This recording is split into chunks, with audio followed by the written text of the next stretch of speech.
Nice win for the Halos last night in the opening game of the series against the Houston Astros in grand fashion, too. Mike Trout with a couple of home runs. Tonight we'll see what they have in store. It is game number 2. From inside Minute Maid Ballpark, we welcome you back to Angels Baseball here on Fox Sports West, along with Mark Gubiza. I'm Victor Rojas, and I mentioned Mike Trout in grand fashion. A multi-homer game, 4th time in his career that he has had a multi-homer game. Not only that, matched a career high with 5 runs batted and a couple of milestone home runs. Yeah, Victor, special night for a very special player. Take a look at our AT HOU versus Rewind Mike Trout last night. Very good approaches at the plate, quiet approaches, fought off some tough pitches to get himself into accounts where he could do some damage. That big 2-run home run, his 3rd at bat, his 100th career home run for Mike Trout. But what he did is very next at bat. Some real tough pitchers pitches, finally gets a mistake, goes the other way, right center field, 3-run home run to allow the Angels to be able to pick up that victory last night. 101 in his career for Mike Trout. Mentioned the stolen bases, home runs, the youngest player ever to be able to do that. 100 home runs, 100 stolen bases at the age of 23, beat A-Rod's record. So he did everything right last night, but what I loved most was his approaches on some tough pitches, fouling them off eventually, getting some mistakes. Not bad for a number 2 hitter, at least batting in the 2 spot for the Angels, but he did have some help because the leadoff man was getting on base. When we return here to Minute Maid Ballpark, we'll talk about Cole Calhoun and the immediate impact he had last night.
May Park, and it had been a week. As a matter of fact, a week ago today, the last start that Cole Calhoun had, obviously dealing with that sore calf.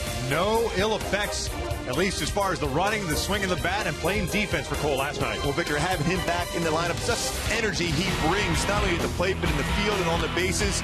Get that swing together. When he hits the ball the other way up the middle, that's when you know he's going to go in one of those streaks in which he's consistently getting on base.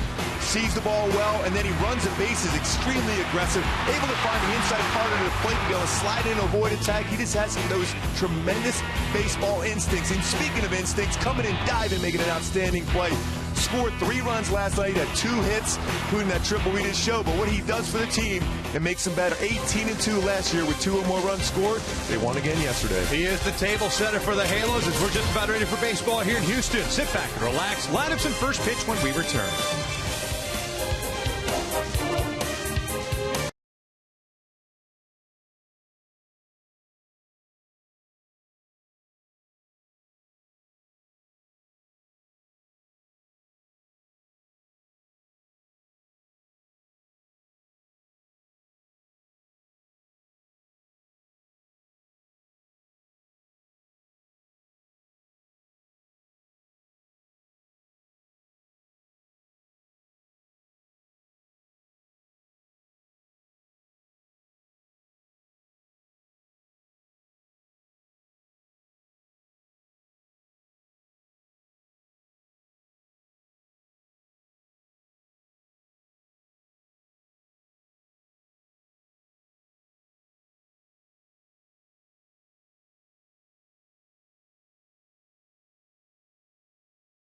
For 45,000 fans.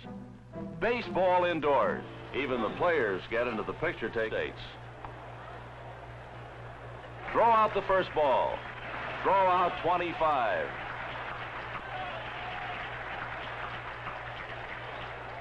That's the Astrodome.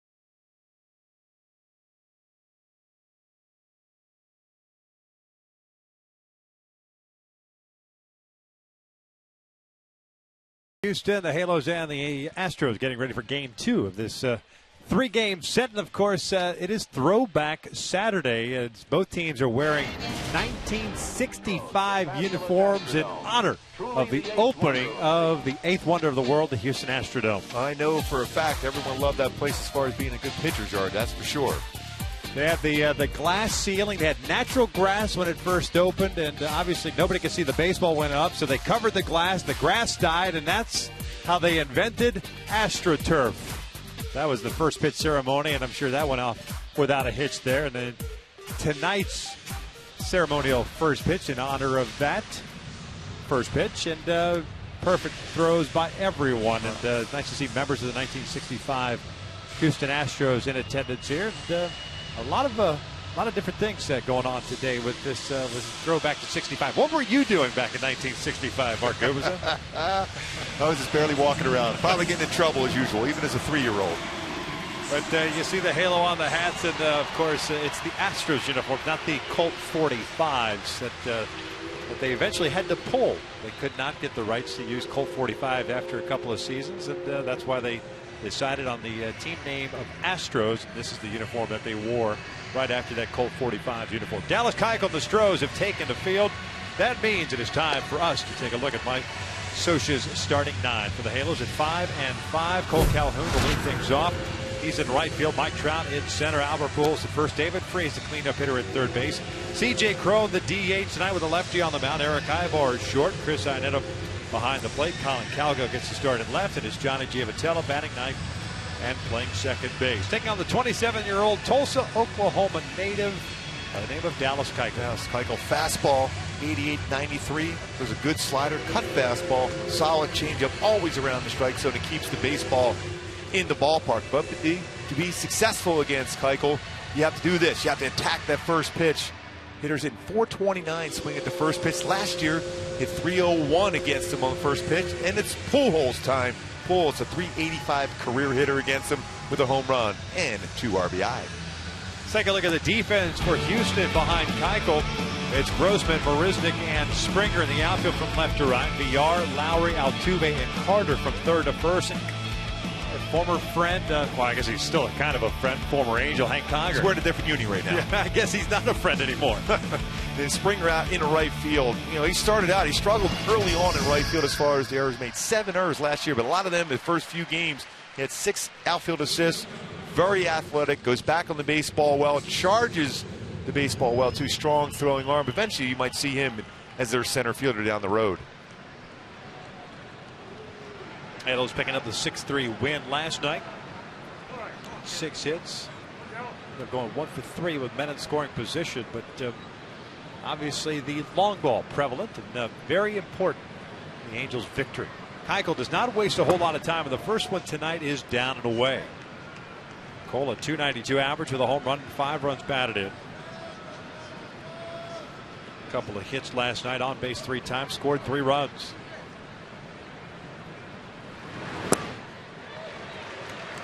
Evens up the count at 1 ball, 1 strike. He stays right on that pitching rubber. Consistently throws to both sides of the plate, cuts his fastball well. Good slider also. Just missed in off the plate. And it's 2 balls and a strike. Under control, great balance on the pitching rubber. 4-1 in his career versus the Angels, but a high ERA over 5. 5.15. That caught the corner. Evens up the count. It's his 9th game, 8th start for Dallas Keuchel in his career against the Angels.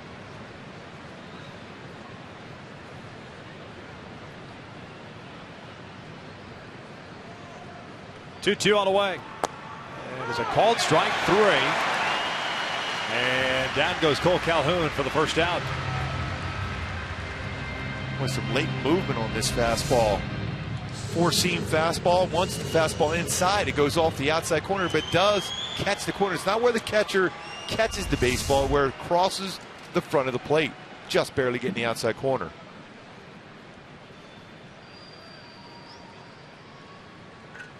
So here's Trout. .444 average now. 3 home runs, 9 runs batted in. It's a 2 for 4 game yesterday as Keuchel misses outside.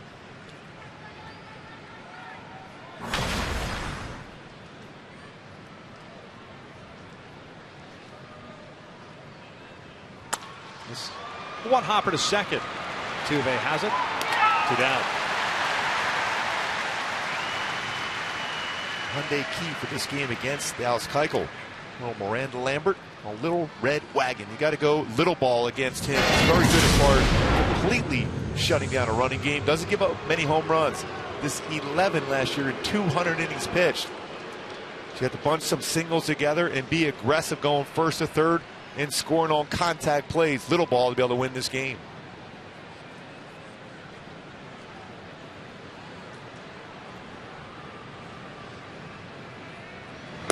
Albert takes up and away. 171 batting average for Albert. A couple of doubles, a couple of home runs. 0 for 3 last night. Did draw a walk. Cesar Ramos that picked up the win last night in relief. Big double play ball that he threw off the bat of Jed Lowry. Chad Qualls, who gave up the 3-run home run to Mike Trout, took the loss, and Houston Street notched a save, his 4th. 1-1. That is a strike on the inside corner. 1-2. That's Paul Nauert calling the balls and strikes tonight. Mike Estabrook at first. Crew chief Dana DeMuth at second, and Toby Basner at third base.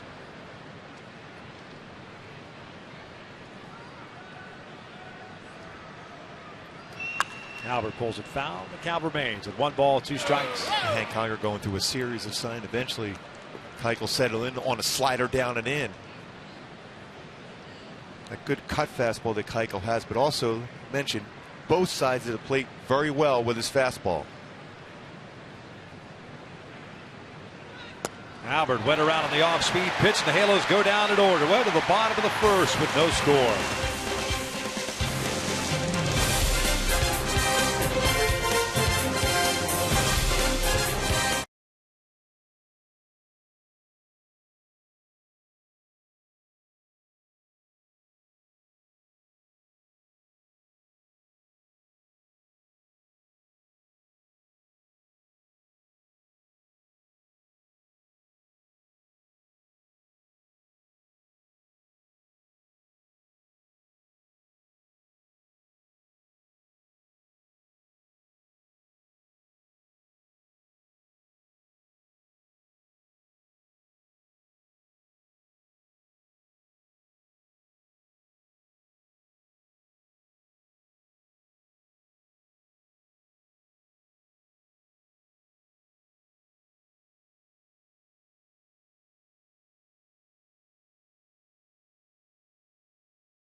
Orioles baseball is brought to you by CarMax. Start the search for your next car at CarMax. Start here.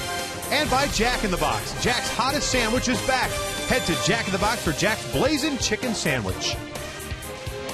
Scoreless as we begin the bottom of the first inning, and we will take a look at the Houston Astros starting 9 as presented by their manager AT HOU. The Astros at 4-6 to start the year. We'll have Jose Altuve lead things off and play second. Robbie Grossman at left. George Springer at right.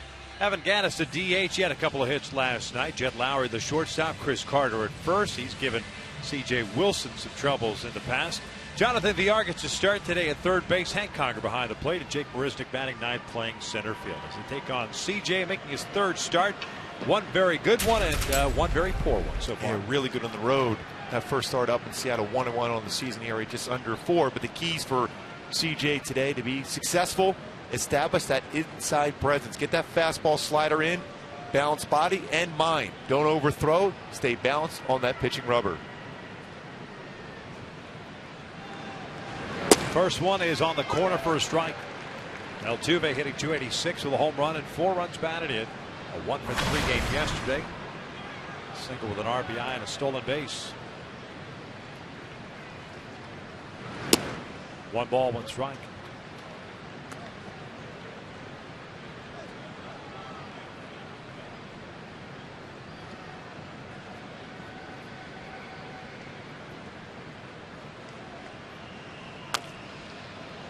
Pulled foul.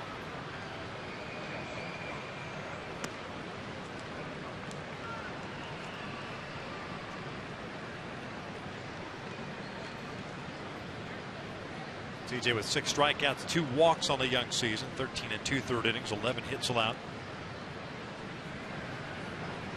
There's the 1-2. Boy, nice pitch down and in. Gets Altuve, and there's the first out. Right away going inside with a fastball, cut fastball. Defensively for the Halos tonight, Colin Cowgill left, Mike Trout at center, Cole Calhoun in right. The infield has David Freese and Eric Ivar on the left side. Johnny Giavotella and Albert Pujols on the right with Chris Iannetta doing the catching. Giavotella getting another start at second base with C.J. Wilson on the mound. A lot of ground ball action. Just 1 error in his last 44 games at second base dating back to 2012. He's done a nice job as far as making the routine plays. That's what Mike Scioscia wants, routine plays made. First one way outside, and it's 1-0 count on Robbie Grossman, the left fielder. Came into the game as a pinch hitter last night, got a base hit. 3 for 14 to start the year. Pulls this one to third. Freese has it. 2 down.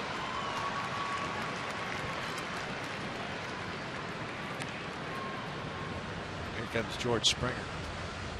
CJ last year against Houston, he made 5 starts, went 2-2 with a 7.33 ERA.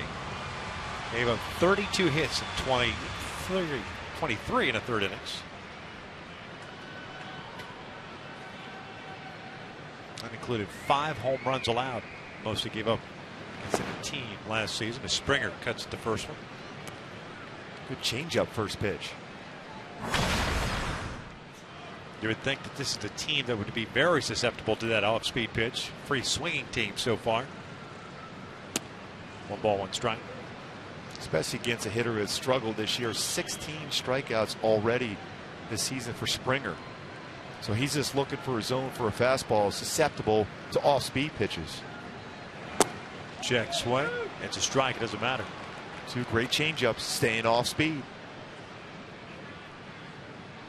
Then when you get him to think off speed, then you can throw that fastball inside and get him.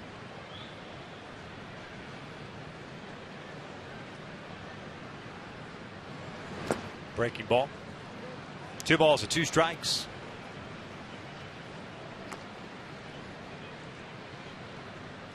Evan Gattis on deck. The Halos went down in order. The first, CJ trying to return the favor here in the bottom of the frame.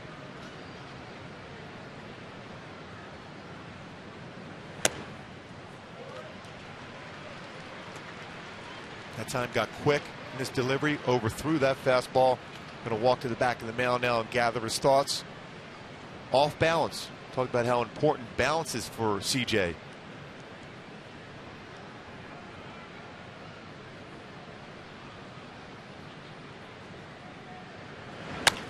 Lifted foul and out of play down the right field line.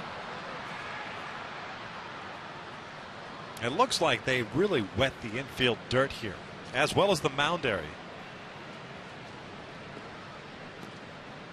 Tell you one thing though, there's a pretty good lip around the infield grass. We saw Eric Ibar had a tough time on a couple ground balls, especially early on.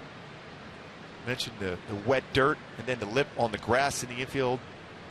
Trying to get some tricky hops. And he walked him. So the dreaded 2-out walk, especially to a guy with speed. And up steps Evan Gattis at DH. That's the one thing CJ did a lot last year. A lot of 2-out walks. No one in baseball had more 2-out walks than CJ. He's trying to clean that up this year. Just 3 walks the entire year so far, but those 2-out walks, especially with a guy with power at the plate.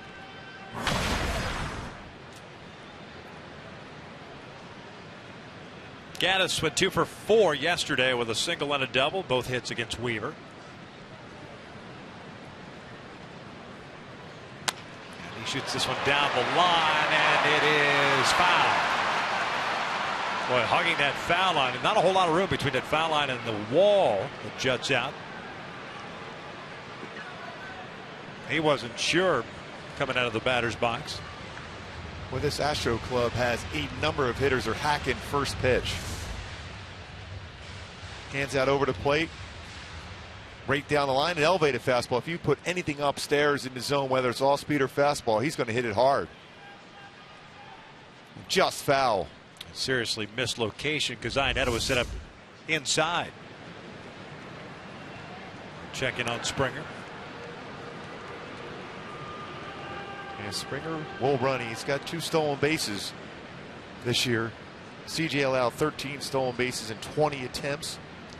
He's got 9 career pickoffs.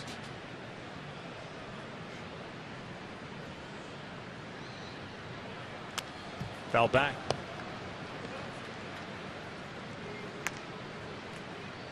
These are the spots. 0-2 count. Don't mess around. Bounce a breaking ball now.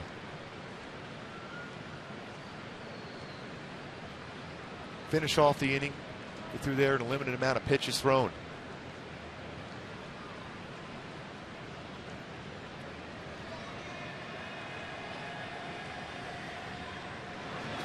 Check swing, and Paul Nauert rings him up.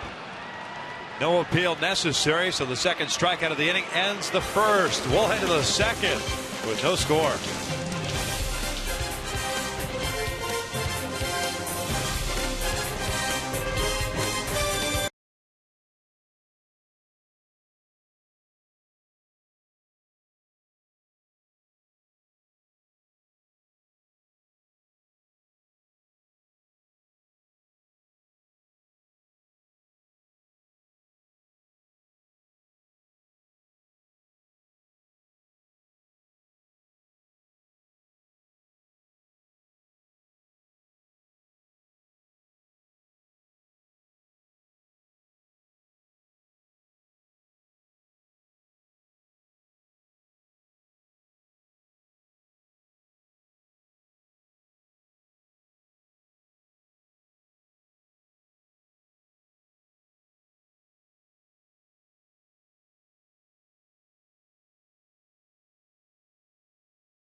In the top of the second, Freeze, Crone, and Ibar to face Dallas Keuchel here in the second.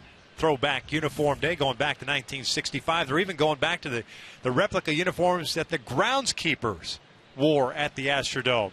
1965. Those are the unis that the The girls wore back then, the parking lot attendants. It's a good look. They're going all out. No question.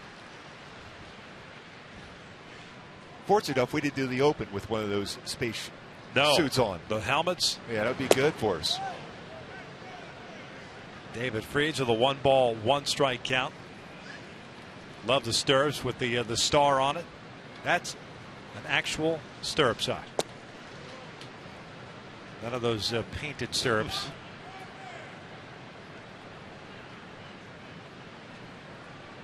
It's a great look, man. Freeze shoots one down the line. It's a fair ball headed to the corner. Kicks off the wall, so Freeze will hold up there until Springer bobbles the baseball, and that will allow David to get into scoring position. Just like we mentioned in the opening, as far as the defensive side for Springer, at times still learning his position, makes a mistake. Did a good job as far as getting to the ball and making sure that Freeze was not going to be able to get a double out of that well-hit baseball down the right field line, and then the bobble. Hits the wall, short wall, cuts it off well, but then looks up. Didn't get it into the glove, and Freeze gets into scoring position. Freeze now 8 for 12 against Keuchel. Springer's first error of the year, 7th for Houston. C.J. Cron takes the breaking ball downstairs.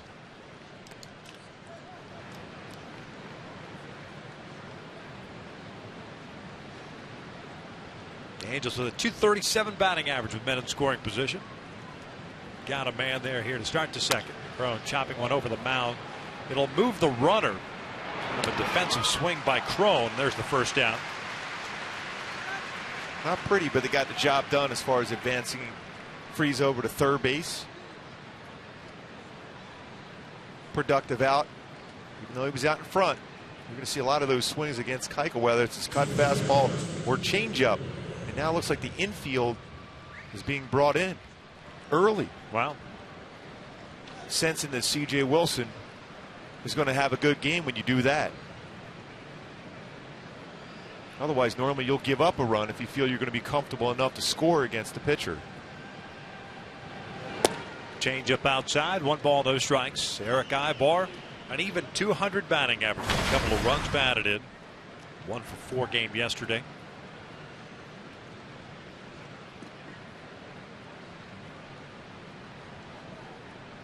The outfield playing shallow all the way around. Chases the breaking ball down and in. It's 1 ball, 1 strike. And with Freeze standing at third base, it has to be a deep fly ball. David just doesn't run that well. Good arms in the outfield.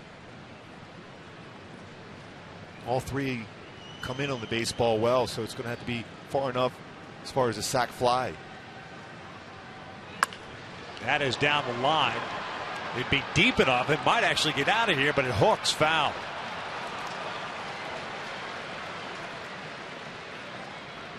A 1-2 count. Eric still looking for that first extra base hit of the season. Coming inside with his cut fastball, just trying to hook it and keep it fair. But that's how you have to attack that cutter on the inside part of the plate as a right-hander. Get the hands in. And get the bat head out quicker. Change up downstairs, evens the count at 2-2. And that's what makes Keuchel that effective, because he throws his fastball in, his cut fastball in. As a hitter, you think you're going to be able to get the bat head out, but like you said, you have to bring your hands in quick enough to do some damage with the barrel of the bat, not the handle of the bat.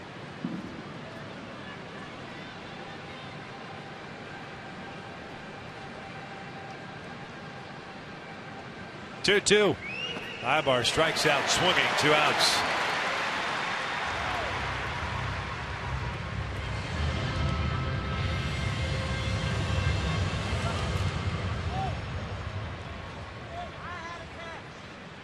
Eric thought that baseball hit the dirt. You know, he swung and missed. That's why he ran down the first. It's not occupied the base. That did bounce, didn't it? Yes. So that means you have to make that throw to first base. Paul Nauert made the call that he said he caught it. Hank Conger caught it. So if there's a man on first with 1 out, then you don't have to follow through with the throw. But a man on third, the base is not occupied.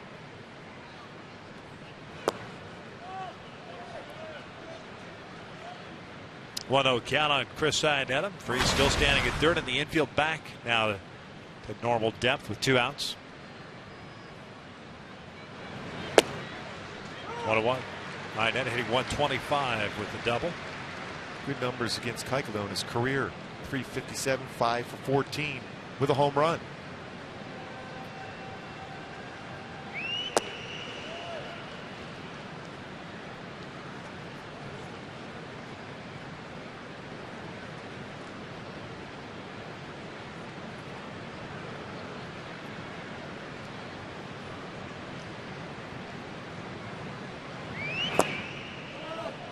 Three balls and a strike. Colin Cowgill on deck. Freese leading off the second with a base hit. Moved to second. The bobble by Springer. And there's ball 4. So Keuchel perhaps feeling a little bit more confident. Cowgill coming up as opposed to Iannetta has decent numbers against him. In this ballpark, you don't want to gift runners.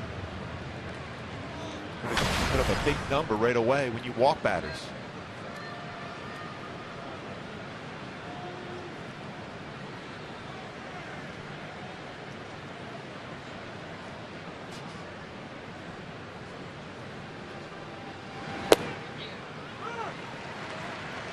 Colin getting to start in left field, hitting 227 with a home run, a couple of runs batted in.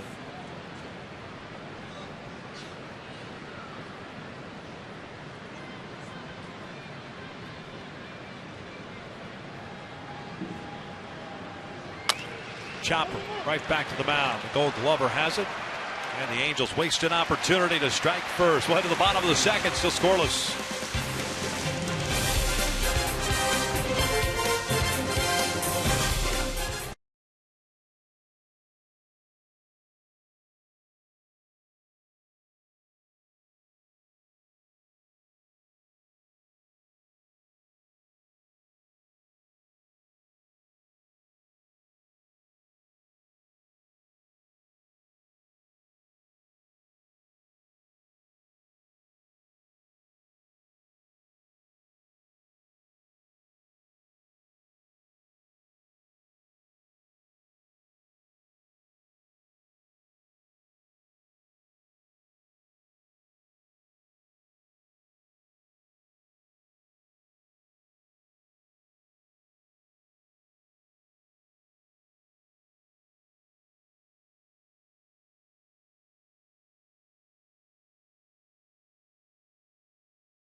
Is probably somewhere between 1.5 inches and 2 inches max from side to side with where my toe lands. But it's a really big adjustment because anything you do on the rubber or with your body, it's going to translate like to a bigger tangent on the way down. So the more lined up you can be, then if your visual is good, then you're going to hit your target more often than not.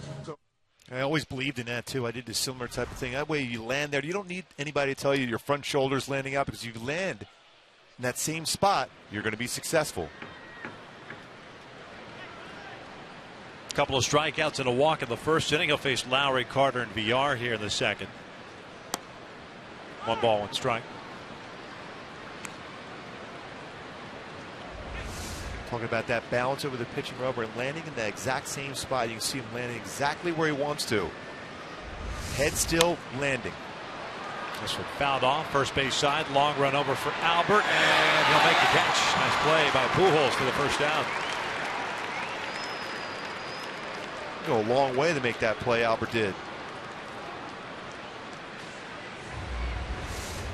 Drifting back. Nice play over the shoulder. Never took his eye off the baseball.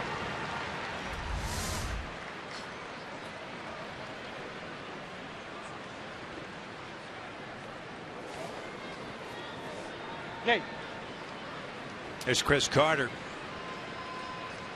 first baseman. Swings through the first one. Carter hitting .088. Live there all day long for CJ against Carter. If you go inside, it's got to go well off the plate in.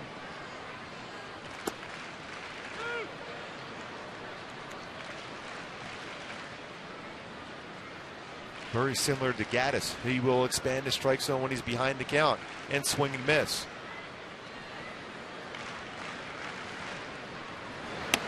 Outside. No balls, 2 strikes. Gaddis struck out to finish the first. Yeah, they will crush mistake pitches, but if you make your pitch, you will get some swing and misses against them.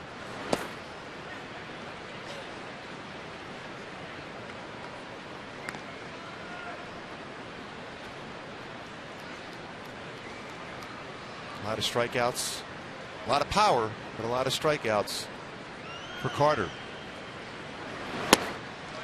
0-2 to 3-2. Villar on deck. Carter 182 strikeouts a season ago. Same year he hit 37 home runs.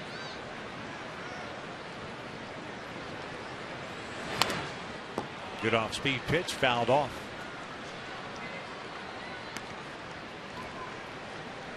See that 0-2 pitch at CJ. I think it was the right pitch to throw. He wanted to throw a slider.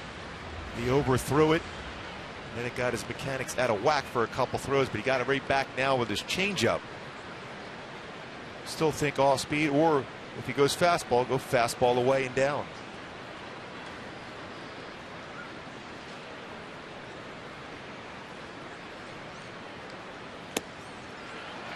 And he walks it.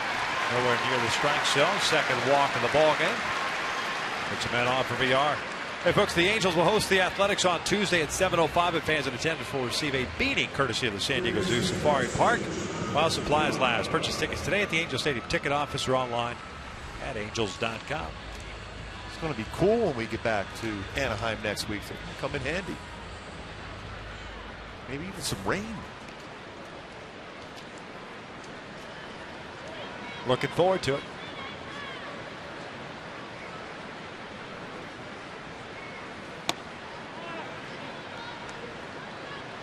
VR getting a start tonight at third base.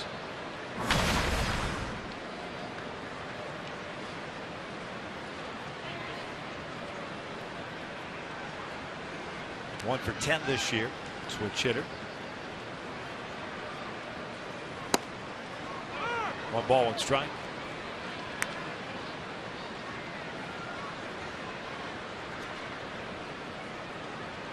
There's Gary Pettis, third base coach for AJ Hinch. Rich Dower over at first base.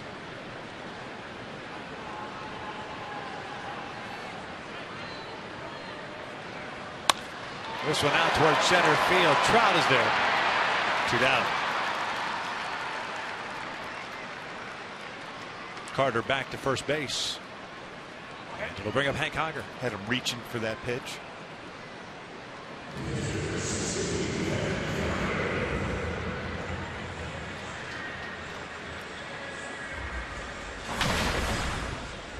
One for 7 has won the game-winning home run he had against the Texas Rangers last week. Remember, Hank Conger caught CJ a lot.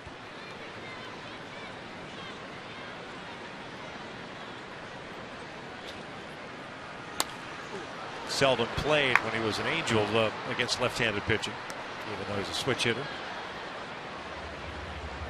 See, as a catcher, you kind of remember what CJ did normally first pitch. He was looking fastball, got a fastball, but was late on it. Always believed the advantage to the catcher against his former battery mate. Just knows your tendencies. The Angels sent Hank to Houston exchange for Nick Tropiano, starter at AAA currently.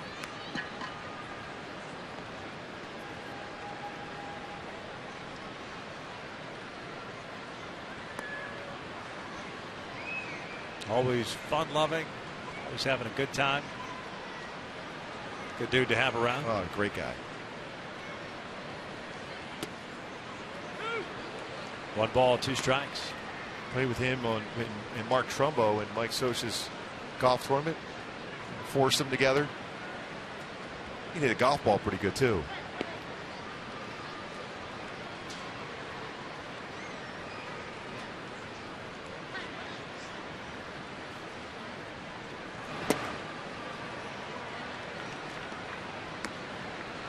So you look at right there, was a perfect example for CJ. Look for that landing spot. There's a couple batters this inning alone, he's overthrown his fastball and he's not landing on the spot we talked about for him to be successful. And he looked down and saw that he wasn't in that same spot he wanted to be. But on those pitches where he misses wildly out of the zone, is that, it can't just be about the landing spot, can it? Well, part of it is because the fact is you're so quick. Your balance, we talked about his balance over the pitching rubber being consistent this year in spring training, really in the first game, even somewhat in the second game, even though the results weren't there. But if you're quick, your front leg and your hip open up quickly, you're going to land and your foot is going to be turned towards the third base side. And that pulls your elbow down and out of the strike zone and elevates. JJ's had a tendency to really miss up and away right-handed batters. Like that. And what we talked about, the need for that presence inside. He knows that Hank hitting from this side of the place looking in. But still, he's really quick, and he's already landed, and you see how that foot is already turning, front foot turning. You want to land it and keep it level if you're in your normal balanced position. Carter's going to take off here with 2 outs, full count. And,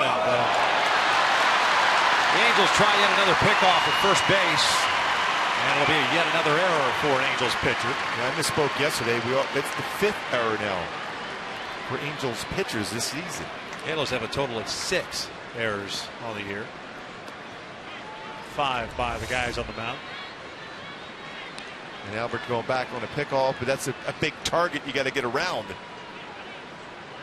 Gets away now in scoring position.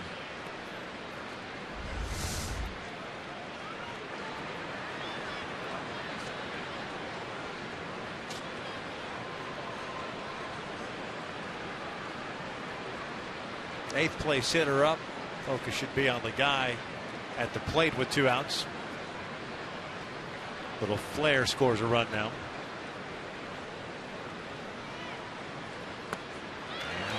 Another walk. 3rd one issued by Wilson. Obviously a visit from Mike Butcher. Hank's not the most patient of hitters. First and second, 2 outs, and here's Jake Marisnick, the center fielder. He's 3 for 5 in his career versus C.J. Wilson. Wilson had a total of 2 walks. His first 2 starts, already has 3 tonight.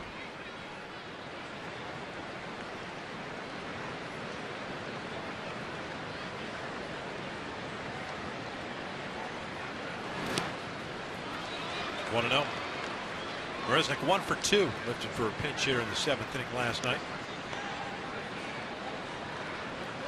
And .333 with a home run and 5 runs batted in.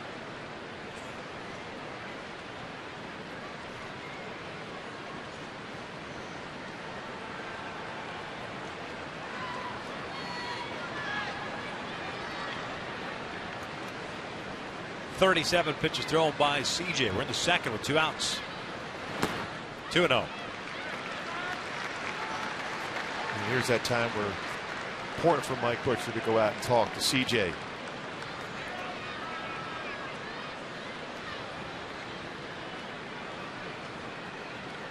when CJ's on a roll, even if he misses a spot here and there, it's not by a lot. These pitches have been a lot out of the strike zone. High, away, and then bouncing pitches. Thrown 38 pitches so far. It's going in the 2nd inning. 20 strikes, 18 out of the strike zone. Boy, his first game out went 8 shutout innings, 96 pitches, 63 strikes.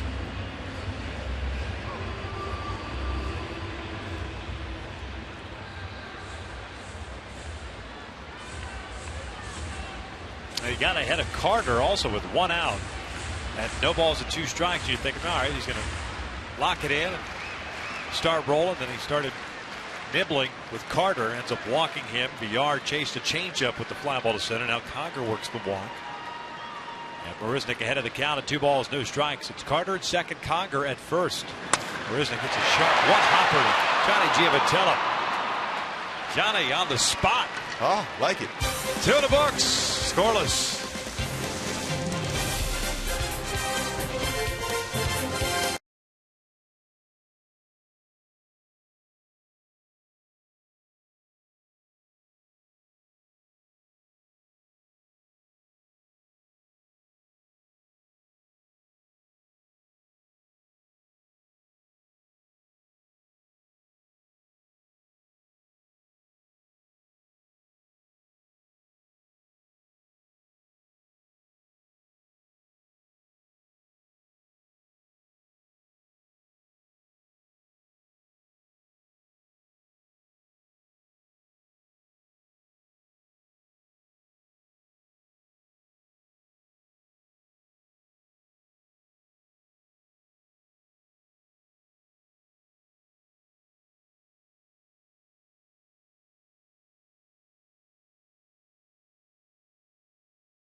Scoreless as we begin the top of the 3rd inning. 9-1-2 coming up for the Halos against Dallas Keuchel. It'll be Giavatello, Calhoun, and Trout.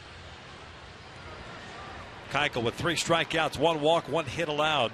Worked around the air by Springer to lead off the second. Then allowed Freese to get into scoring position.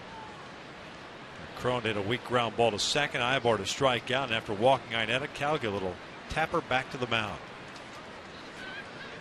Giavatello, 300 batting average. A 1-for-3 game last night. There's a double and 3 runs batted in. Takes down and away. He'll finish off the inning with a good defensive play, leading off the inning.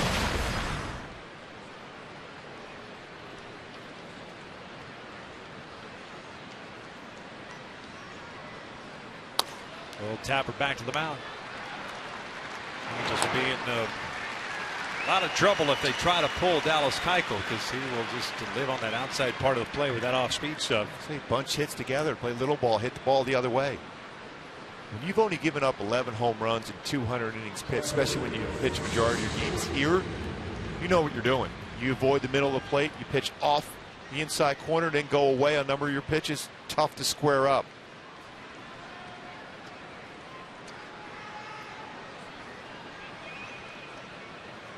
Keuchel with a career record of 12-13 here in this ballpark with a 3.63 ERA.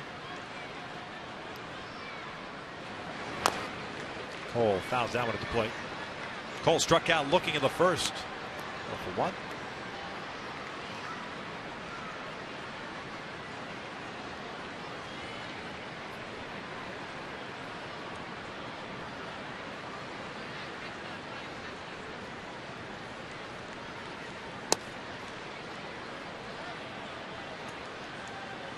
Three infielders on the right side with Cole up, Villar in on the grass.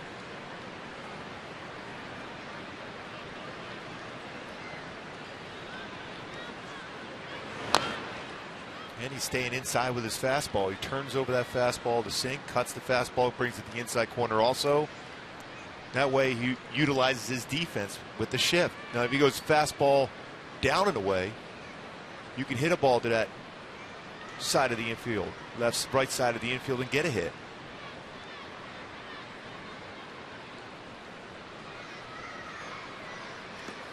Lays off. And it's 2 balls, 2 strikes. Keuchel painted a fastball in the outside corner to get Cole in the first inning. Borderline, but it was a strike. Cutting action that kind of fooled Calhoun.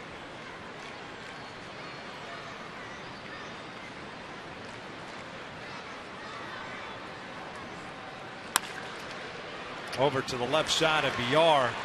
Played it perfectly. Scoops it up. Throws out Cole, 2 down. And he moved a little bit from his spot when there was a 2 strike zone. Calhoun, he was in perfect position to field that ground ball. Hit well by Calhoun going the other way. Villar, it's a nice play on strong throwing arm that he has.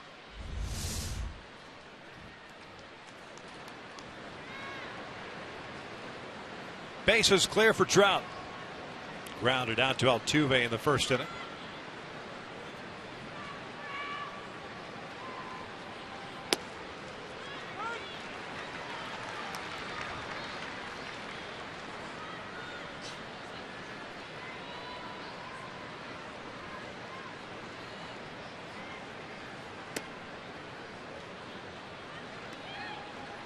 Five RBI night for Mike last night, matching a career high.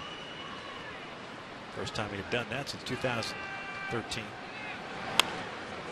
Fouls this one back. Probably wishes he can get that pitch back, as Keuchel doesn't miss too often, a little bit up and in. Yeah, it was a flat cut fastball, a hittable pitch.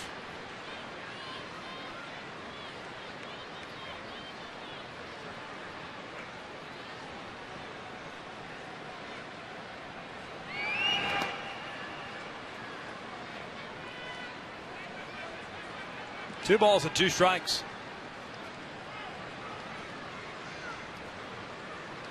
Albert on deck.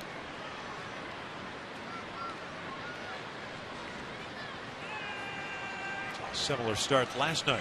First 3 innings, broken bat, and that is right to Altuve, with shading Trout toward the middle of the infield. The Halos go down in order. Second time tonight, still scoreless.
Now it's time for a T-Mobile game changer. With Altuve coming up here, AL leader in average, hits, and steals. Ty Cobb did it 5 times. Ichiro, most recent in 2001, and Jose Altuve did it last year. Excellent with the bat, aggressive with the bat. Top of the order coming up against C.J. Wilson, Altuve, Grossman, Springer. Altuve struck out a nasty cut fastball down and in on the Astros second baseman. That's a pretty good pitch. It's not called a strike. 1-0. Middle of the plate at the knees.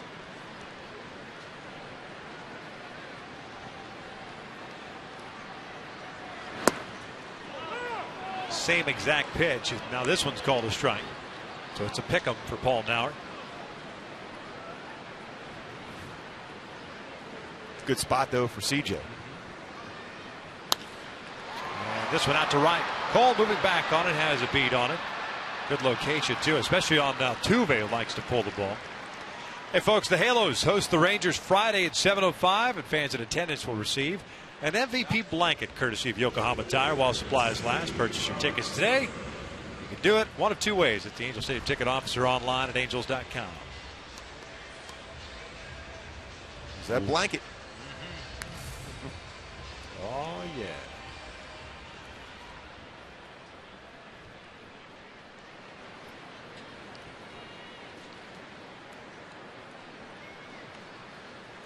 Robbie Grossman grounded out his first time up as CJ delivers a strike.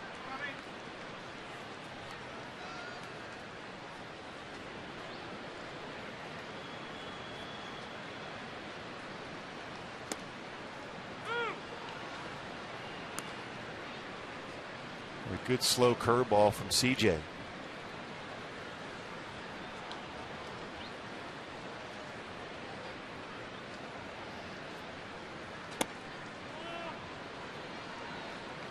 Looks like it caught the top part of the strike zone, but it's a ball. It's 1-2.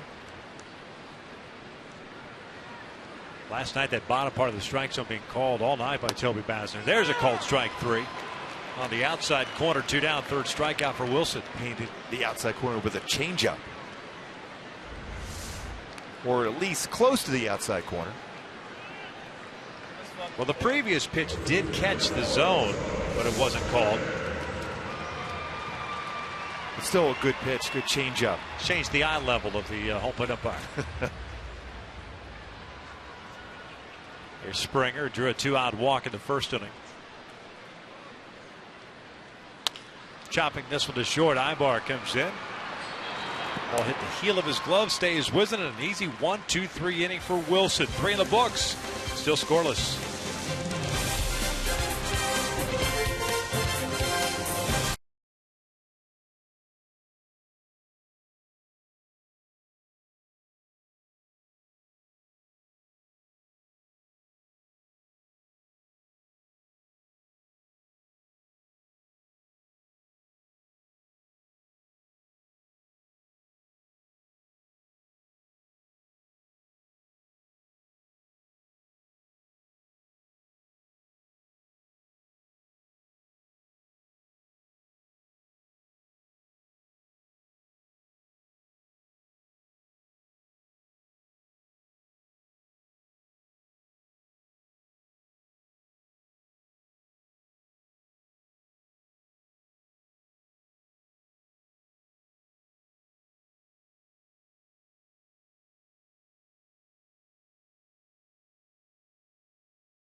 Scoreless. Pujols, Freeze, and Crone for the Angels here.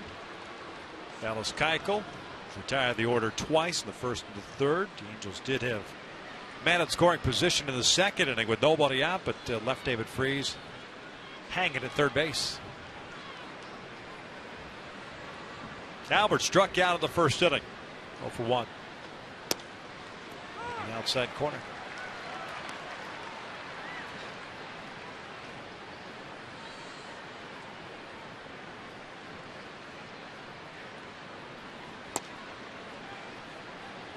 Well, as a hitter against Keuchel, it's even more difficult to square up a baseball when you're getting those borderline pitches called on the corners.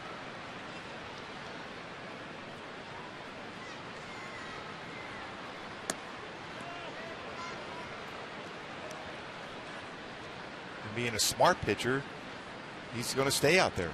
You're getting the call for you.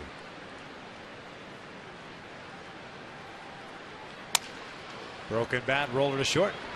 Lowry. Low throw, dug out by Carter. There's the first out to start the fourth. Still really looking for Pujols to square up some baseballs. A couple home runs. He's been out in front on some pitches. He's gotten jammed on some cut fastballs.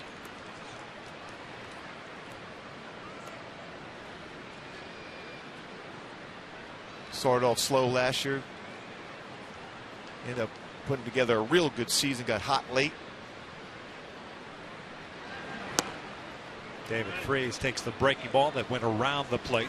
And it's 1 ball, no strikes. David shot a single down the right field line.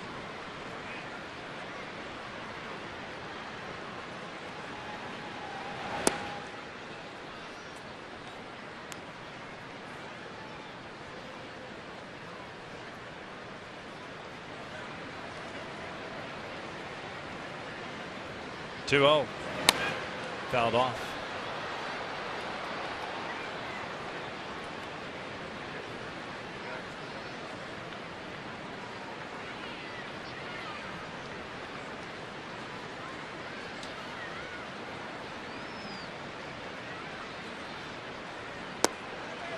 About the inside corner.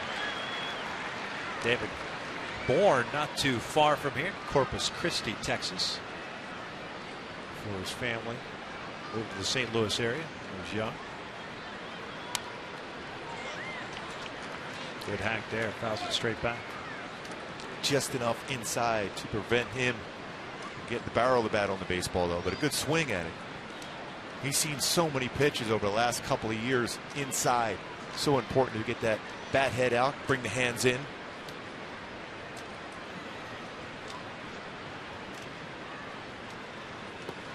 Full count now. So important for the Angels offensively to have Freese, this young man, C.J. Cron, along with Matt Joyce whenever he's playing.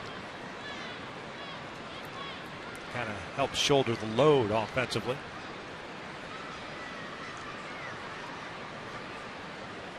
Three-two. Called strike 3. Just caught the lower part of the strike zone. Freese has some words for Paul Nauert.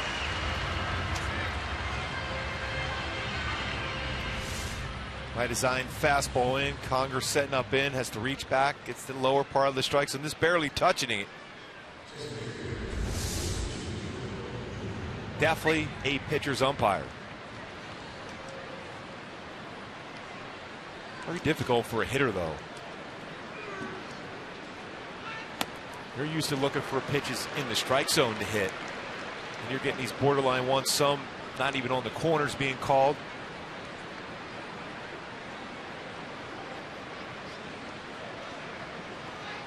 Cron breaks his bat, loops him to shallow center field. Marisnik comes on, dives, and he goes by.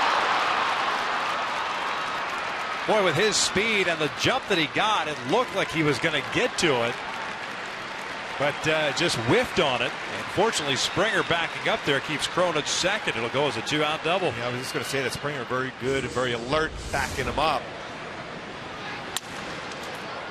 And a broken bat, charged it well, dives face first, unable to make the play. The Springer there to protect him. Very aggressive. You know what? Extremely athletic. And with the ball breaking the bat of Cron, I'm wondering how much that ball maybe knuckled out there, because it seemed like that ball tailed at the last minute away from Jake, because it looked like he was on it. Plus, you got a strong hitter. You hear that the bat crack like that, you think maybe he squared it up. So you're not quite getting that quick step initially, but then tried to use his closing speed, but unable to make the play. The Riverside Poly High School. TJ with his first extra base hit of the season. Man in scoring position for Ibar. 1-0. Tapper foul. Eric struck out of the second.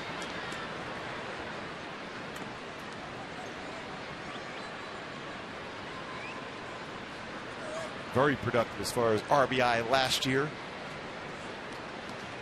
And see him chasing breaking balls quite a bit early on this year.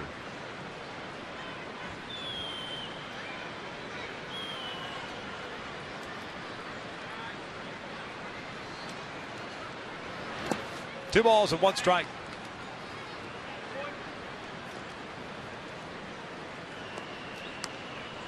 Hit by Cron, the second for the Angels.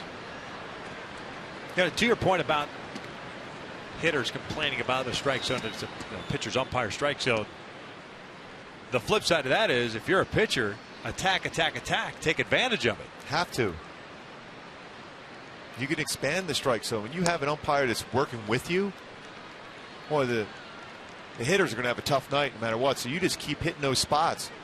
So if you hit the outside corner and it's called a strike, you go about a half a baseball off the outside corner. If it's called a strike, then you eventually go a full baseball off the corner. As a hitter, you're going to hit it off the end of the bat often. Or if it's inside, it's going to be off the plate, and you're going to break your bat. Tapper foul. Full count now on air.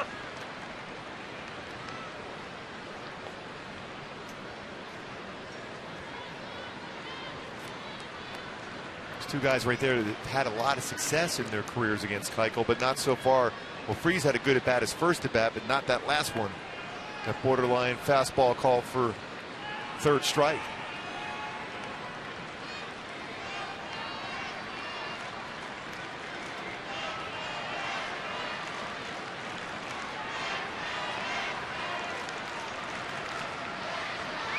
Three-two, just got a piece of it.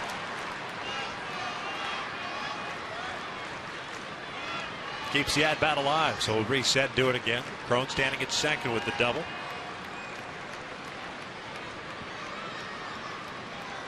Need a 20th pitch this inning for Keuchel. Hasn't looked quite as comfortable this inning. No real damage done yet. I always say a pitcher, no matter how well you're throwing, you're going to have your tough inning. Hopefully that second inning for CJ was his tough inning and no damage done against him when he walked a couple.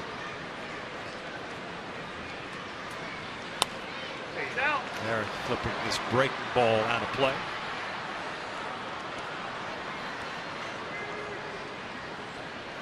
CJ much better last inning. Very efficient 1-2-3 inning. Only 8 pitches thrown.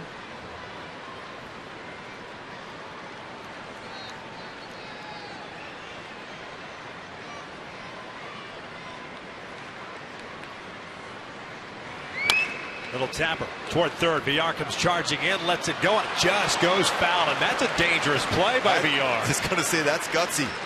That ball just missed, hitting the corner of the base. A lot of times as a third baseman, just field the ball and then hold the ball. Maybe the runner will go around the base and you can tag him. If that ball goes over or touches that base, Cron could just keep on running. I still think you have to field that ball. Pretty lucky. Although when you're your home field, you roll baseballs down the line consistently. You know when a baseball is going to roll foul. In Anaheim, that's staying fair.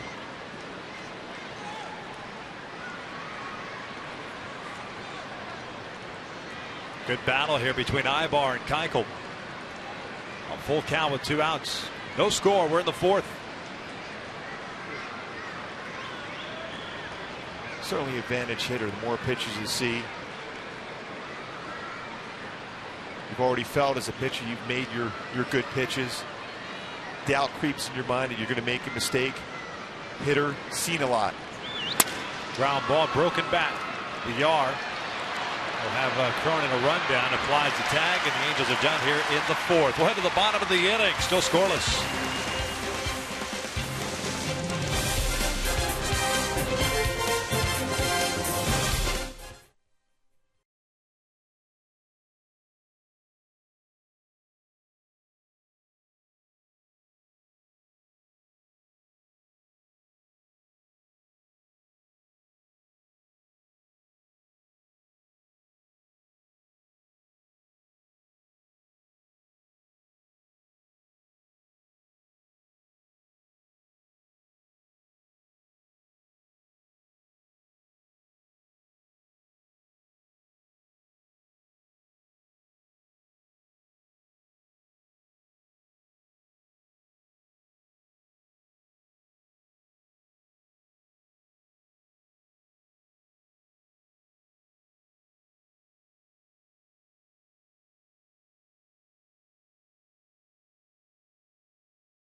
By Time Warner Cable. Enjoy better. Call 1-855-1-TWC. And by your Southern California Toyota dealers.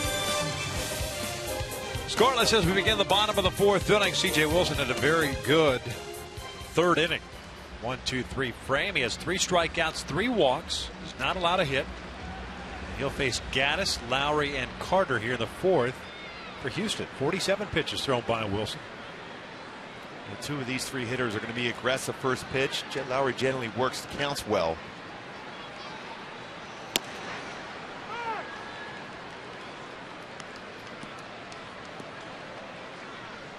Evan Gaddis, a DH, struck out in the first inning.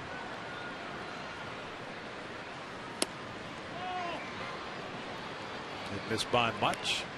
1 ball, 1 strike.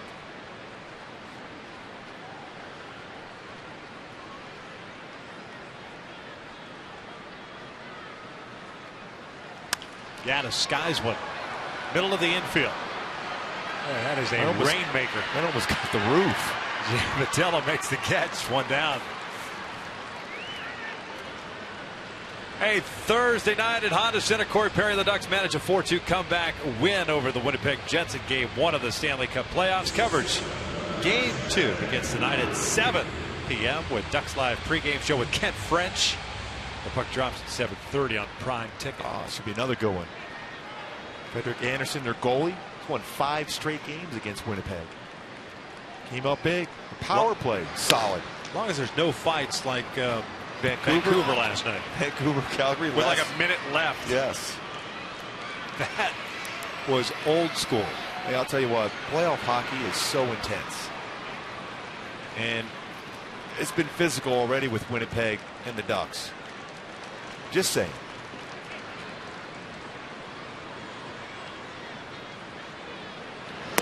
Lowry takes down and in.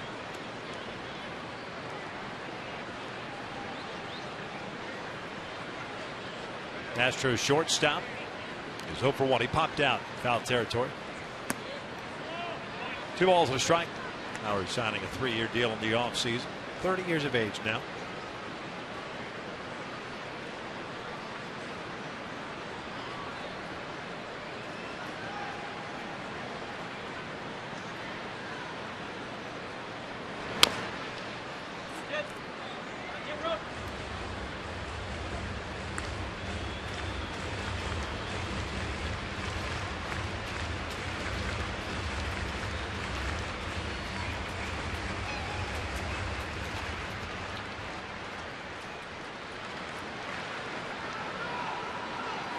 Two balls and 2 strikes.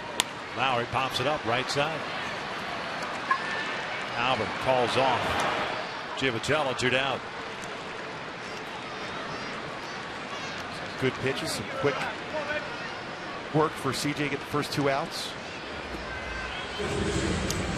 Coming back inside of those right-handed batters and showing that cut fastball. I bet that's going to be key for him, but not necessarily against this man right here going inside.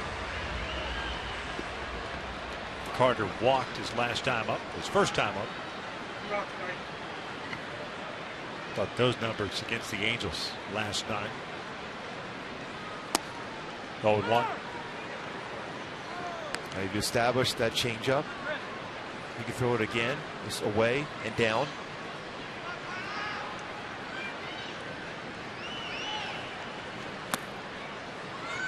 Tried his cut fastball inside.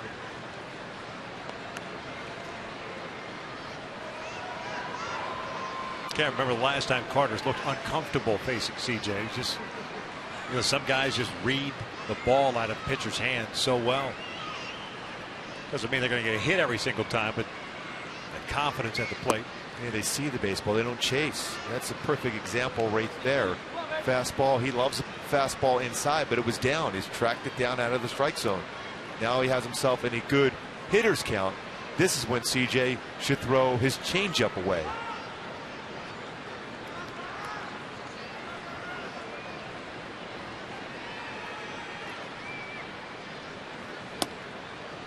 Three balls, 1 strike. You see a catcher puts that 1 sign and makes that circle with the finger. That means he wants him to sink it. You'd normally to see the 1. It means a straight fastball, 4 seam. That's circle action means a two-seamer. And this should be a four-seam fastball. Upstairs, and it's 2 out 1. The second one picked up by Carter. Pretty good pitch here, too, for CJ's four-seam fastball. Catches the corner. Yeah. See, when we talk about two-seam, four-seam fastball, a four-seam fastball is true where it's going to stay straight, or you can throw that more for strikes. And that's what CJ tried to do as compared to the one before, to sink it. Didn't get the call on that one, though.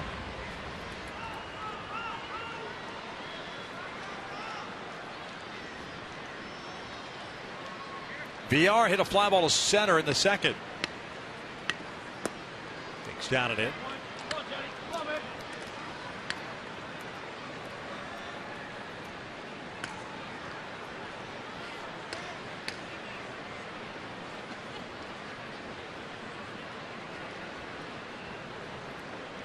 Bigger crowd here in Houston, celebrating the 50th anniversary of the Houston Astrodome, 8th wonder of the world. That's why both teams are wearing the throwback uniforms. First home run hit in the Astrodome in an exhibition game, Mickey Mantle. First regular season home run by Dick Allen for the Fighting Phils.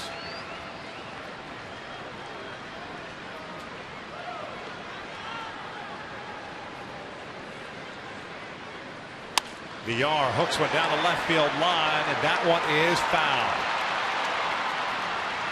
Third base umpire Toby Basner with the call. 1 ball, 2 strikes.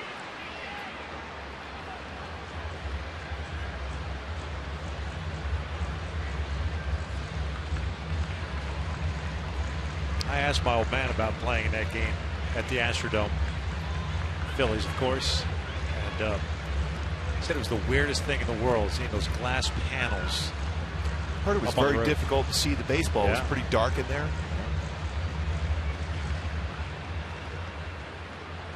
That had to be wild. Yeah. But then again, it was 65, man. Everything was wild. Good pull. 1-2. And this one down the left field line. Toward the corner, Cowgill will watch that one go foul. Right size, wrong shape, and VR flirting with that left field foul pole. And both of those pitches on the inner half, I think you go away now. He's got that covered. Try to keep that one fair, a lot closer.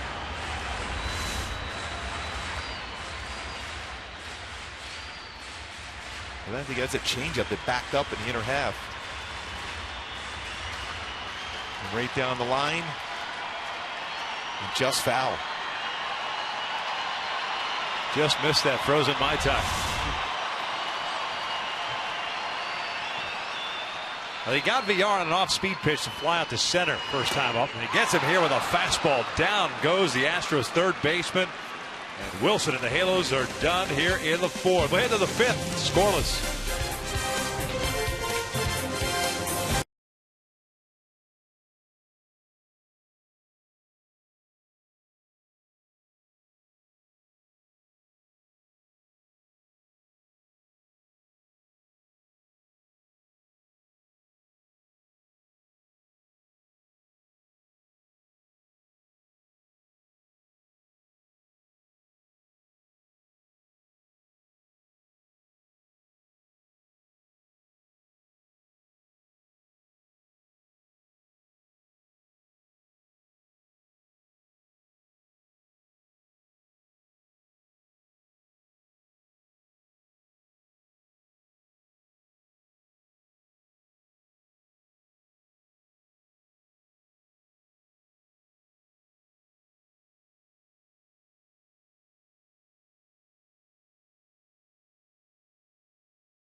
tools of the trade. Brought to you by Ram Trucks. Old school. Back at the Astrodome 50 years ago, that's what they used to wear. The groundskeepers. That's what the infielders used to wear when I used to pitch. Protection around. That's pretty cool the way they're bringing this back to the 50th anniversary of the Astrodome. It's a good look.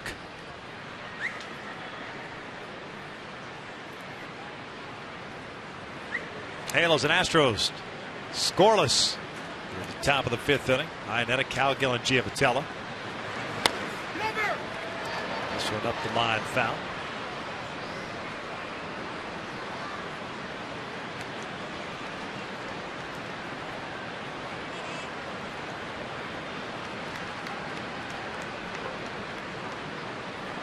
Chris Iannetta drew a walk into second. No official plate appearance for him tonight.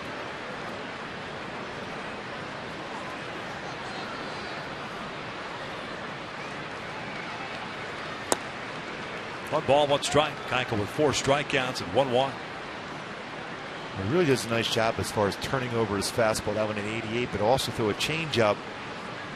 Same arm slot. 2 balls, 1 strike. Keuchel wanted that pitch called a strike.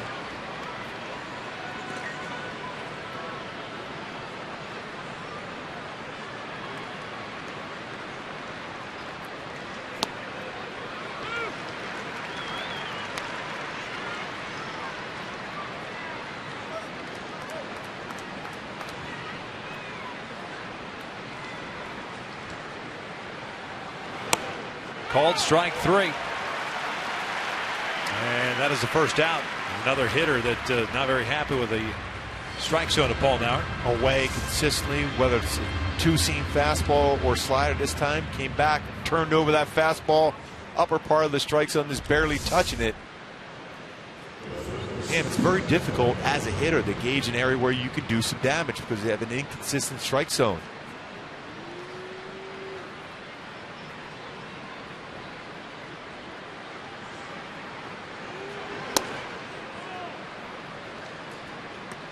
Cowgill hit a bouncer back to the mound in the second. 0 for 1.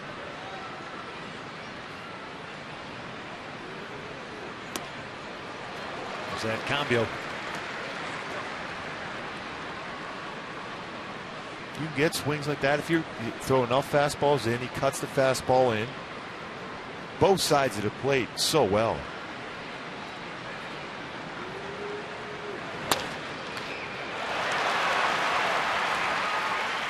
Down. Take a look at the hot upcoming schedule. There's one more here in Houston to wrap up this 3-game set tomorrow afternoon. Then it's a 7-game homestand, 4 against the Athletics, 3 against the Texas Rangers. Our Wednesday game against Oakland will be on KCOP, Mine 13. Monday night, Star Wars night. Can't wait. Oakland playing Kansas City. They cleared the benches tonight. Brett Laurie was hit by Rodano Ventura. After Laurie went in hard and took out Alcides Escobar last night on a fairly clean double play. Ventura's picking the wrong dudes to mess with in the American League West, right? Trout and now Brett Laurie. Yeah, he's a hockey player. Yeah, you don't want to mess with those two. Yeah, and when you're 5'10", 125 soaking wet. You hope that Salvador Perez is right by you the whole time. And he has been.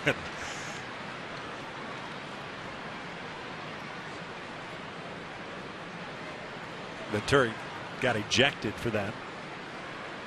So he only lasted 4 innings tonight, not even 4 innings. So Vitello cuts through that one. It's 1 ball, 2 strikes. He about 5 runs too, so didn't have it going real well on the mound. Figured, okay, I'll get out of there and protect my teammate.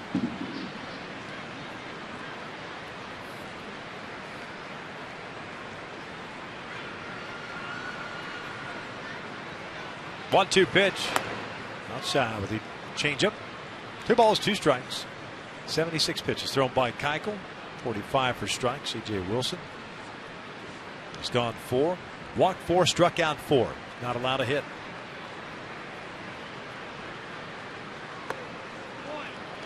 Full count. It's a pretty good take. Back-to-back changeups. They're just below the strike zone. Middle part of the plate, though.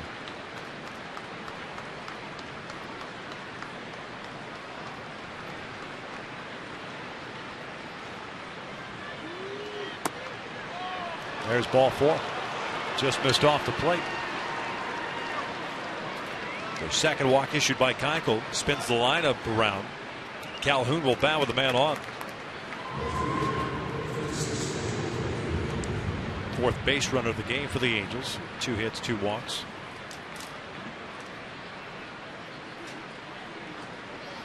Well, if I'm Cole right now, Keuchel throws a lot of first pitch fastballs. Just be ready to let it go here, first pitch. If you get a fastball, be aggressive.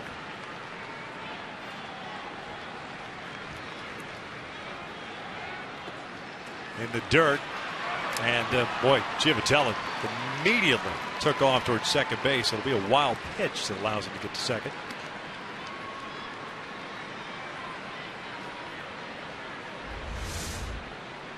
Looking for something way. Pitch in the dirt. Blocked it well. Tried to pick it up. You don't have to get out of the way if you're a hitter. Giavotella read this perfectly. You got to take chances. Off the bat, little ball, be able to score against a guy that's had success against you, and he's hitting both sides of the plate so well tonight. Be aggressive. Take that extra base.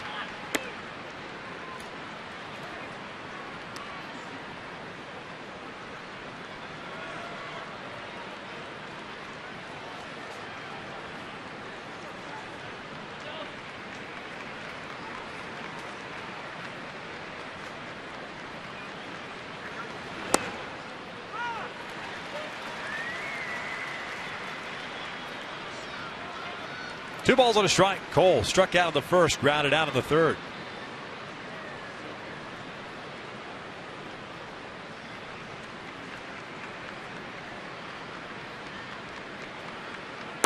Down and in.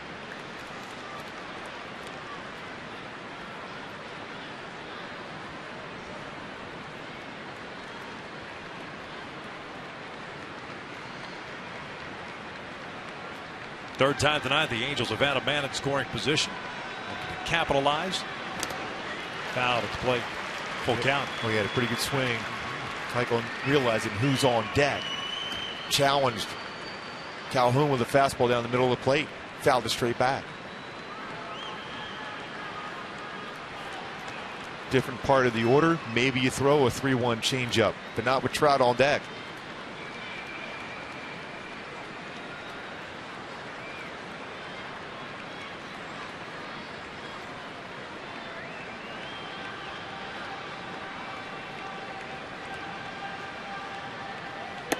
And he walked him.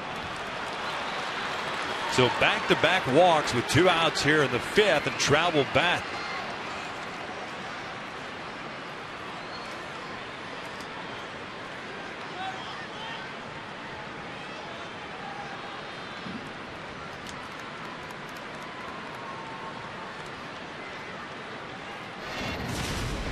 Mike Trout had a big night last night. 2-run home run to left center field. And after a great at bat, 100th career home run. A couple of tough pitches down, fouled him off, and this time got a mistake. Hits a 3-run home run to right center field. It's the 101st career home run. Mike tonight is 0 for 2. Ground ball to Altuve and a soft liner to Altuve. Keuchel broke his bat in the 3rd inning. First one, fouled back. I like what he did. Attacked the strike zone. Trout tried to cover it. Last year, first pitch against Keuchel, 301 batting average with 3 home runs and 12 RBI, 429 batting average against him this year on the first pitch. No home runs in 21 career bats against Dallas Keuchel. Second most ABs against any pitcher without a home run. Jared Parker of the Oakland A's is 0 for 22. Or no home runs in 22 at bats, I should say.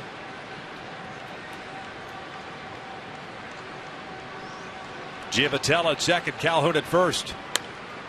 Little one hopper foul to Alfredo Griffin. Boy, did he get inside on Trout on that pitch. Way off the plate, in. And Trout has done a nice job of making that adjustment on that 2-strike approach coming into this game.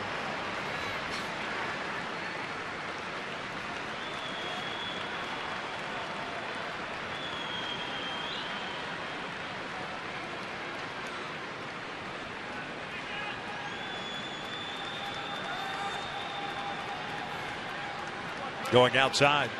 That's off the plate. 1-2.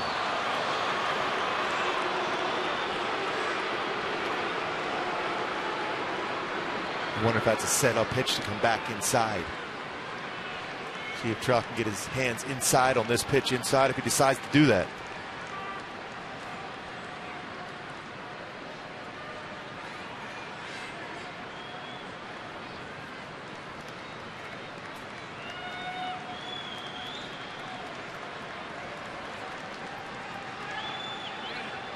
One, two. Inside. 2 balls, 2 strikes.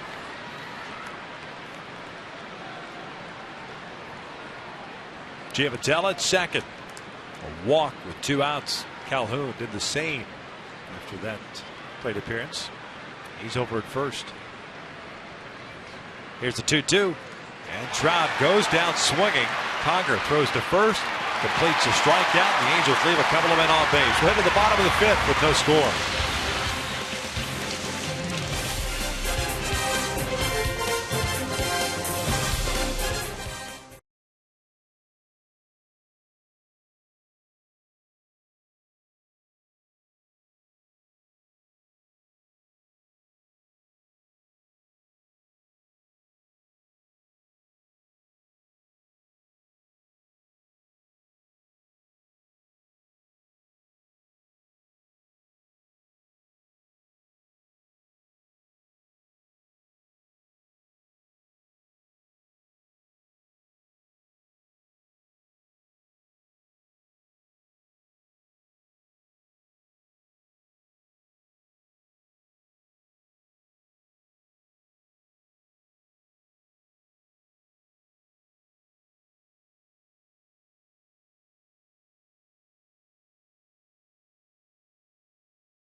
Angels and may not be reproduced or retransmitted in any form, and the accounts and descriptions of this game may not be disseminated without the express written consent of the Los Angeles Angels. C.J. Wilson back to work, and here in the 5th inning he'll face Conger, Marisnick, and Altuve. 8, 9, and 1. Hank worked a walk in the 2nd. Swings first pitch here, bounces one to Freeze. 1 away. The changeup. See how that baseball reacted when it hit that lip of the grass and then the dirt with Freeze at third base. He's looking down at it.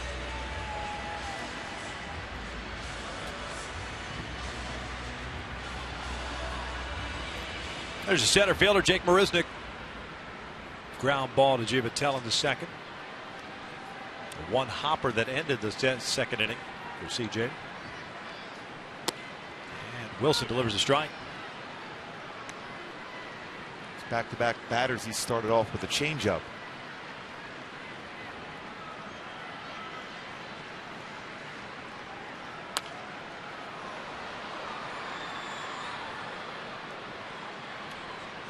Like I said, fastball that much more difficult to hit, to get around on.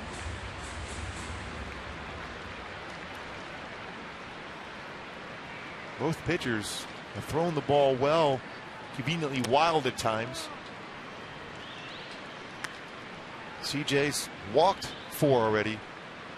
Nobody's really squared up a baseball outside of Marisnick. That ground ball he hit to Giavotella. Swing and a miss. Iannetta has to throw down to first, completes the strikeout, 2 down. Strikeout number 5 for C.J. Wilson.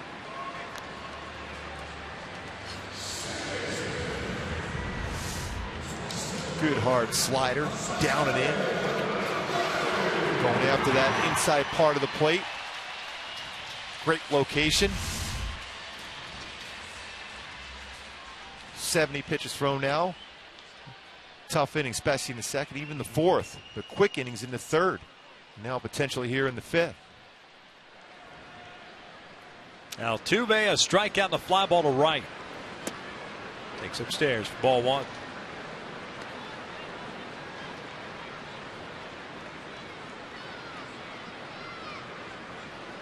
Altuve won that batting championship last year with a .341 batting average. Pulls this one foul. 1 ball, 1 strike.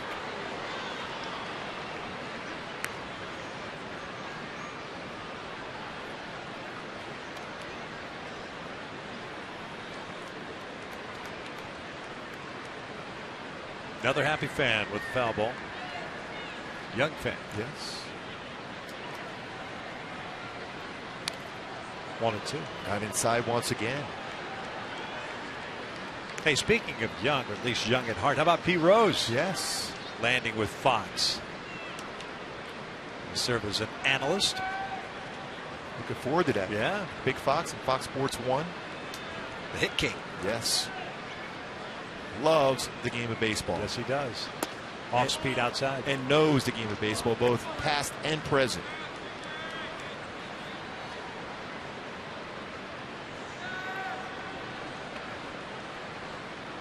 Two count on Altuve with 2 outs here in the fifth.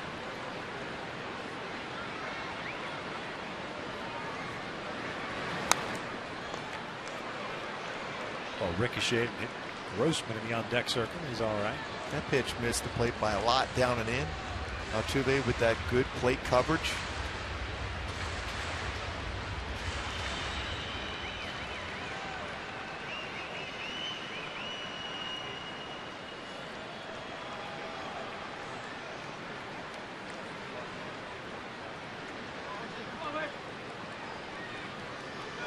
Going back outside.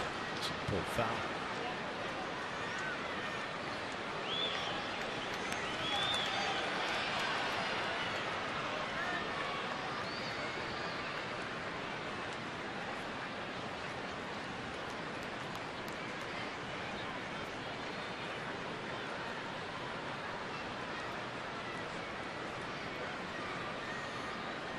Two balls and 2 strikes with 2 outs. This is sharply hit toward the hole. Ibar has it. Gets up, fires to first, and it's an infield base hit for Jose Altuve. Nice effort by Eric Ibar, but tough to get the speedy second baseman. Boy, does he get down the line quickly. Even that strong throwing arm, even into the outfield grass. Ibar's done it before, but you're not going to throw out Altuve for the Astros' first hit.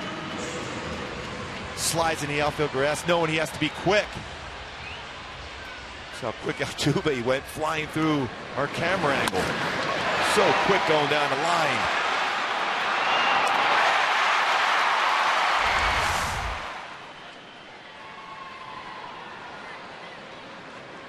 So man at first with 2 down, and here's Robbie Grossman, left fielder.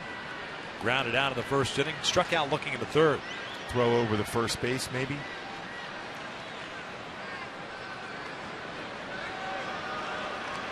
Four stolen bases this year already for Altuve.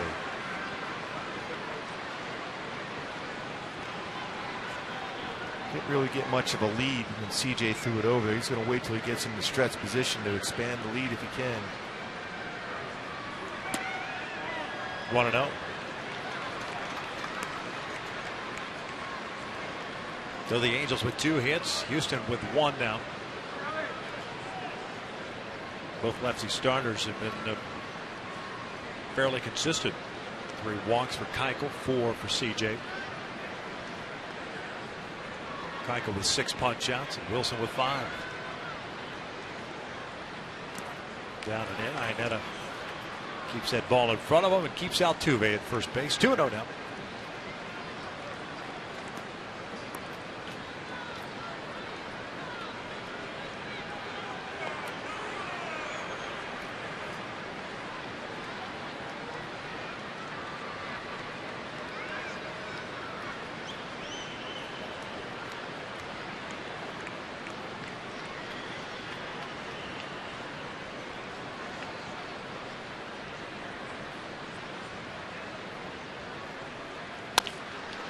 Sweet ground ball to short. Ibar goes to first base. And we have played 5 here at Houston. Halos have Pujols, Freeze, and Crone coming up. Still scoreless.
Angels baseball is brought to you by the 2015 Jeep Cherokee with an EPA estimate 31 highway miles per gallon.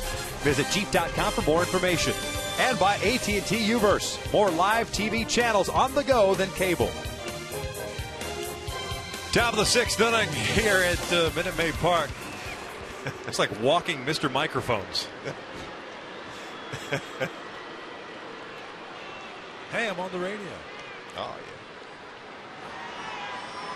Albert Pujols leading things off, and we're looking to strike.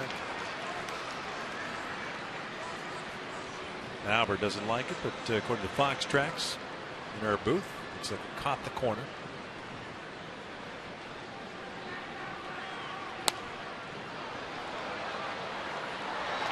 No balls and 2 strikes. And as a hitter, when you have an umpire calling that outside corner, you're more apt to go and attack pitches that are outside or even off the corner,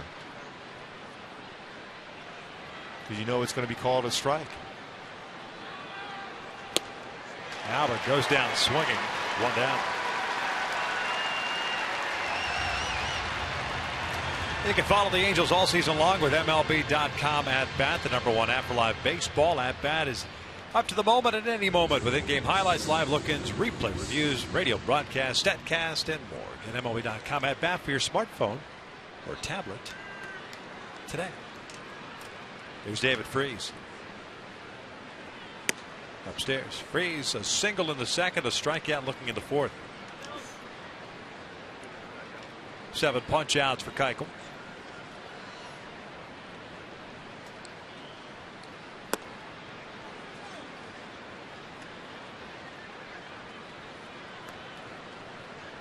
Previous high was 4, and that was in his first start of the year against Cleveland. Freeze fouls it back. He has had a 9 strikeout game against the Angels. That was back in September of 2013. An 8 strikeout game last May. He has 7 through 5 1/3. A lot of pitches thrown. More than likely, maybe one more inning. It's already up at 95 pitches. Both pitchers, a lot of pitches.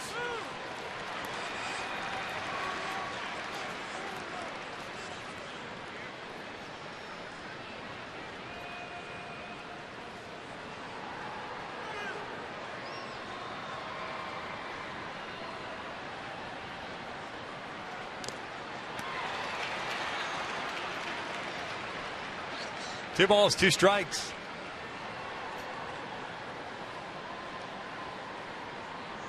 Pretty good job of just fouling off a tough pitch.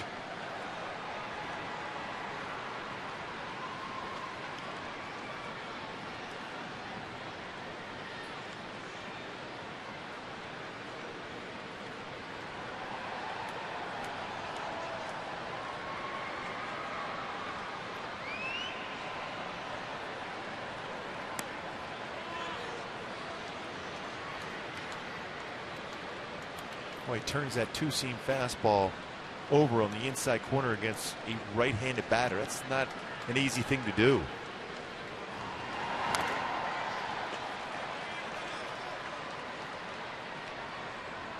About to throw his 100th pitch of the night.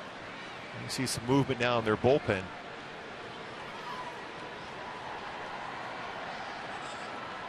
It's a lot of pitches considering the strike zone's been. By both pitchers, it's surprising. Hitters aren't real happy about the zone.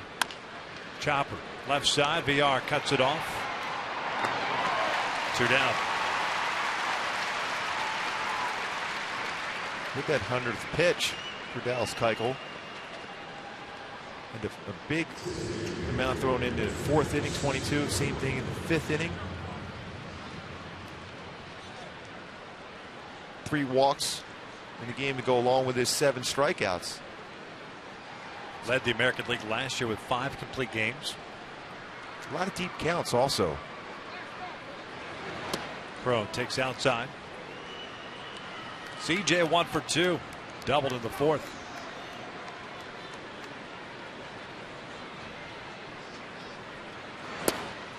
Lays off. These are one of those counts too now. More than likely he will get a changeup. But if he gets a fastball, a nice mighty swing here. See if he can do damage. Got the changeup.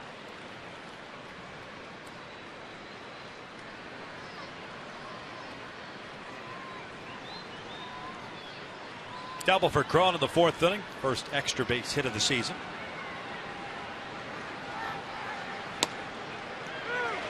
Fastball, and it's 2 balls, 2 strikes. It's a tough call. Like it was off the plate. More likely get another changeup now.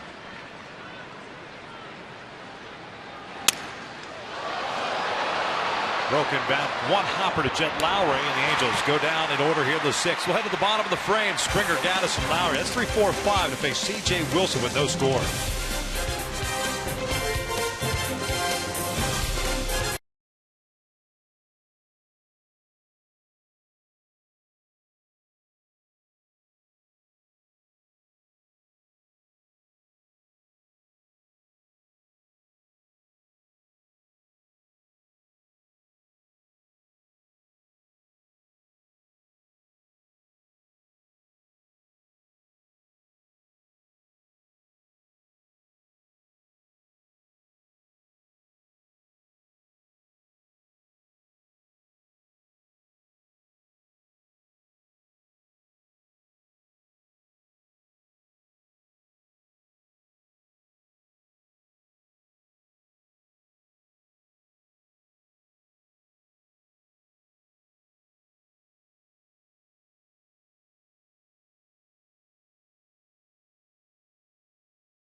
Folks, the Angels will take on the Rangers next Saturday. That's a 6:05 start. And join us for a pregame ceremony featuring all 3 Angels MVPs. All fans in attendance will receive an MVP collectible card pack while supplies last.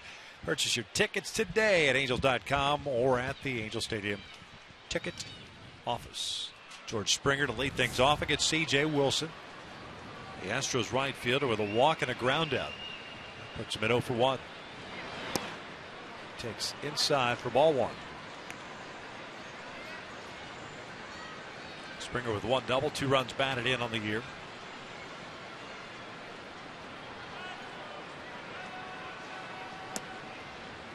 That'll leave it to count. It's a great spot. Last inning, CJ had his changeup working, got a couple easy ground ball outs with his changeup. And that is hammered to left. 1-0 Houston. Ball got out in a hurry, and it's Springer's first of the season. And when we show location of that pitch, you're going to see why Springer crushed that baseball. He's got a swing going right now. He's looking for the inner half of the plate, and he got a pitch on the inner half of the plate.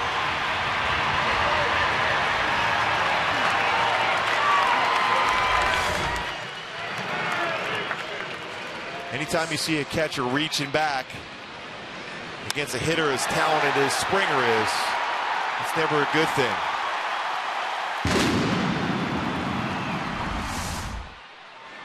Evan Gattis looks at his strike.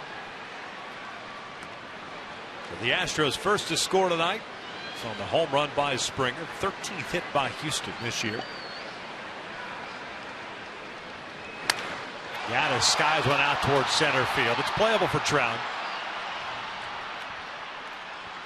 One down. Gattis 0 for 3 now. Well, he can hit those majestic fly balls. The pop up his last at bat in the 4th inning was forever up in the air. That one too.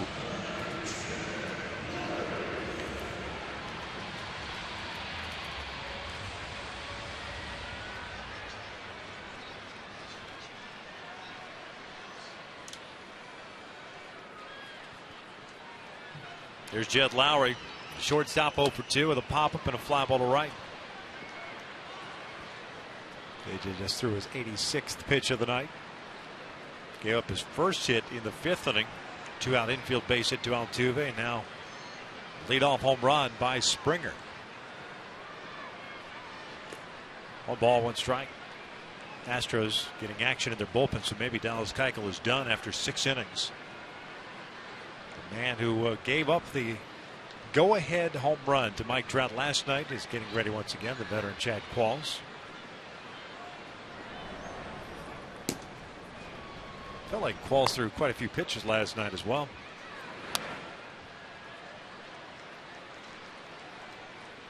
CJ's starting to miss location over the plate here now. Qualls threw 26 pitches last night.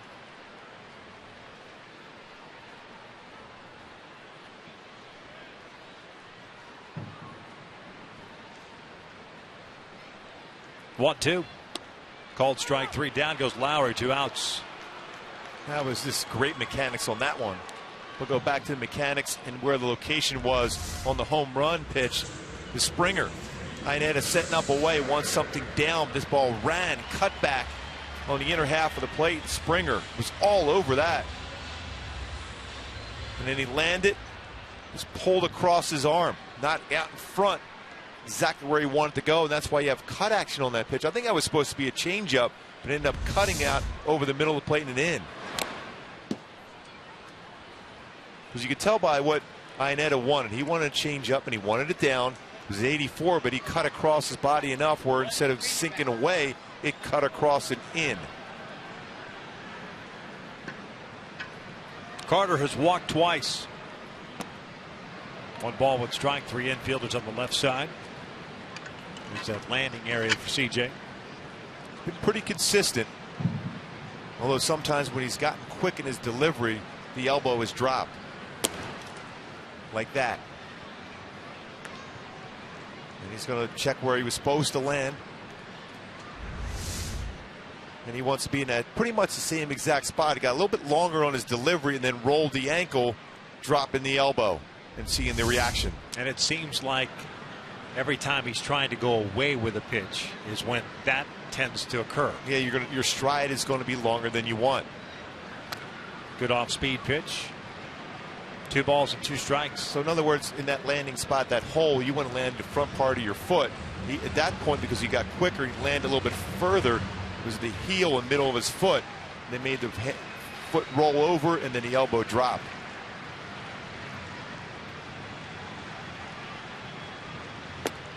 Tied him up with a fastball. Down goes Carter. The inning is over, but George Springer puts the Astros on top as we head to the 7th. Stros up 1-0.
Drive the all-new 2015 Subaru Forester or go to Subaru.com to learn more. 1-0. Houston leads it in the top of the 7th inning. Dallas Keuchel no longer in the game after 6 innings. Our in and out, who's in, who's out. Keuchel done. Chad Qualls on in relief here. And as far as the Angels are concerned, the way Keuchel threw the ball tonight, it's perhaps a good thing. Try to take advantage of the Astros bullpen.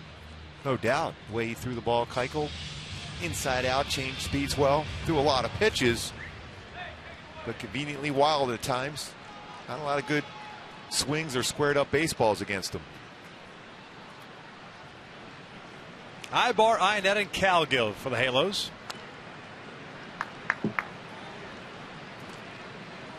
Eric is 0 for 2 with a strikeout and a fielder's choice.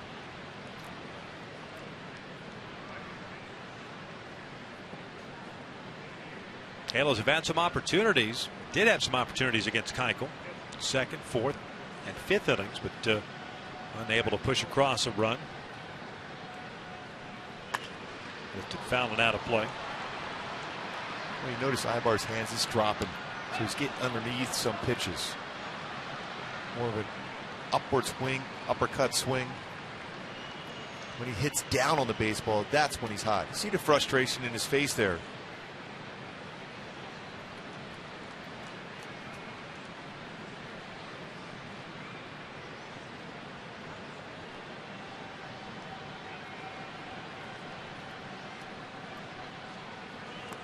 Down and in. It's 1 ball, 2 strikes. The 2nd inning with a man at 3rd. Calgill ended up bouncing one back to Keuchel to finish off the 2nd. With Crone at 2nd, 2 outs in the 4th. Ibar hit into the fielder's choice. And with runners at 1st, 2nd, 2 outs in the 5th. Keuchel struck out Mike Trout to end the threat. So 3 opportunities the Angels have had. Ibar goes down swinging, 1 out. Going back to my Hyundai key for this game for the Angels to be successful. My little red wagon, talk about little ball, trying to find a way to manufacture a run. Keuchel was excellent. Qualls gets the first out. Anybody on base, we might see the Angels be more aggressive, hit and run, whatever it takes to scratch across the run to tie it, and eventually take the lead. Iannetta with a walk and a strikeout, 0 for 1.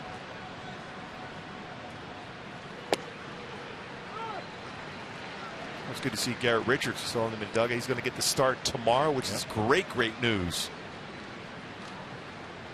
Matt Shoemaker will start the opening of the 4-game set against Oakland on Monday at home.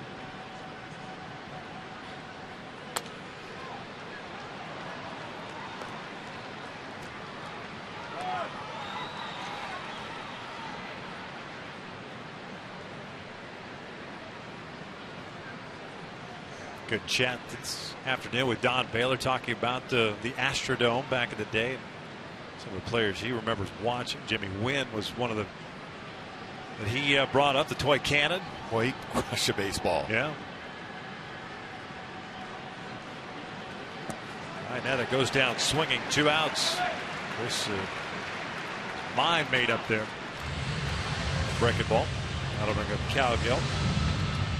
Going back to Garrett Richards after the incident at Fenway Park. Surgery on August 22nd. Fantastic year last year. Would have been fun to see had he been able to finish out that regular season. What the writers would have thought of his Cy Young candidacy, and it was already a good one at that point. He had finished strong. Well, when you think about what he had done in his last 14 starts, 9-2 with the ERA well under 2. And they always talk about the big games, big point of the season. Well, he certainly had a ton of them late before getting injured.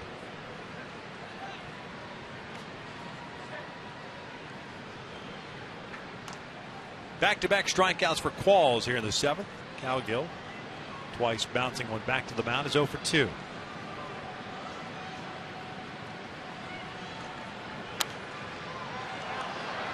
Certainly won't be easy going to sleep tonight for Garrett Richards. He's going to be excited about making that start tomorrow.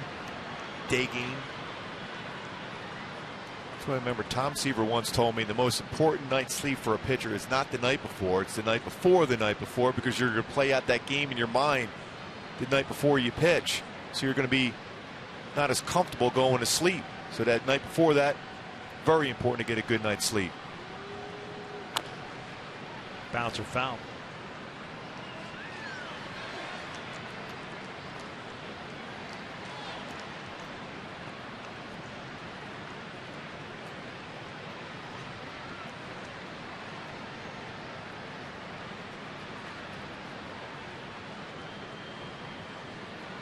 Looking forward to seeing him. Well, he had a great game here last year against the Astros. He'll be opposed by Scott Feldman. One thing Garrett told me the other day at home was his mechanics are as good as it's ever been in his entire career. Not that he wanted to get hurt, but because of that injury to the knee, it's allowed him to stay within himself, not overthrow and land and be comfortable on the mound consistently. It was that start last year, 11 punch-outs in 7 1/3 innings pitched. Chad Cole strikes out the side. 7th inning stretch time here in Houston. A 1-0 Astros.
It is 1-0 Houston. Colin Cowgill ejected after the strikeout. Let's go back and show you exactly what happened.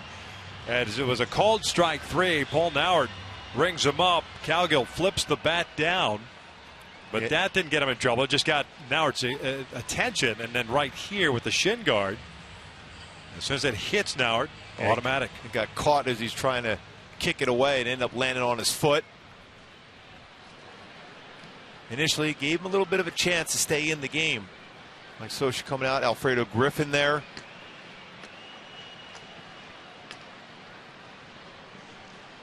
Ten strikeouts tonight for the Angels. A lot of frustration for the hitters today. 4 of the 10 looking, as you see Efrain Navarro is in left field. C.J. Wilson to face the bottom third of the order here in the bottom of the 7th. Yar pulls it foul. You might wonder why, if you're watching a game at home, why Navarro in left field and not Matt Joyce, but that spot in the lineup doesn't come around until 9 batters, so you have Matt Joyce available on your bench if you want to pinch hit for him at some point next inning to maybe leave the building with a home run. No balls and 2 strikes. Yar 0 for 2 with a fly ball to center to strikeout.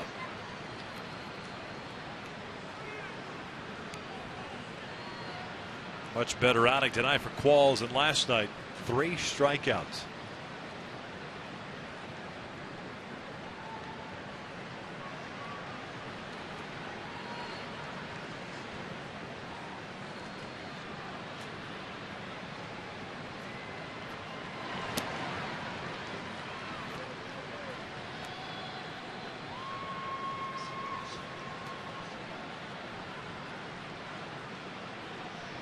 CJ now with 97 pitches.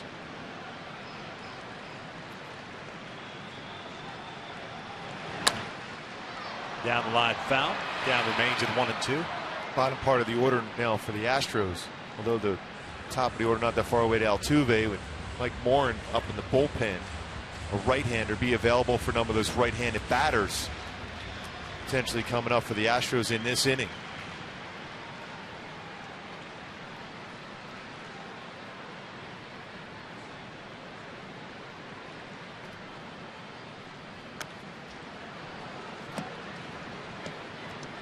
Still good velocity on his fastball. 90-91 today for C.J. Wilson.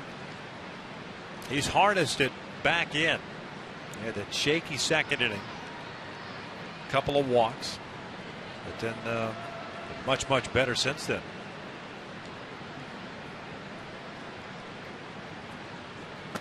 Two balls, two strikes. Made one mistake. That was to Springer leading off the 6th inning, and Springer jumped all over it. Really looking at the whole game, really, there's only been one baseball hit hard, and that was Springer. 100 pitches now. That second inning, you mentioned that. A lot of pitches thrown, 23.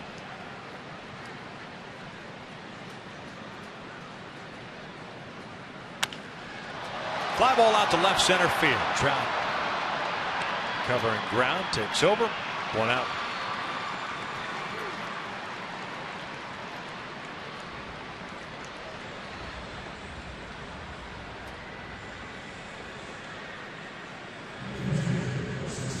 It'll be Hank Conger coming up. Hank walked into second and saw one pitch in the 5th, grounded out.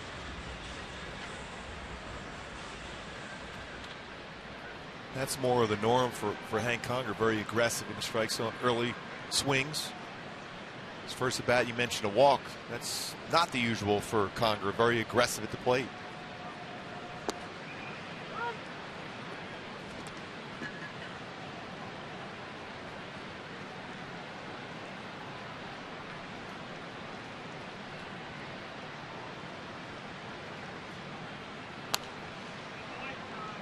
No balls and 2 strikes.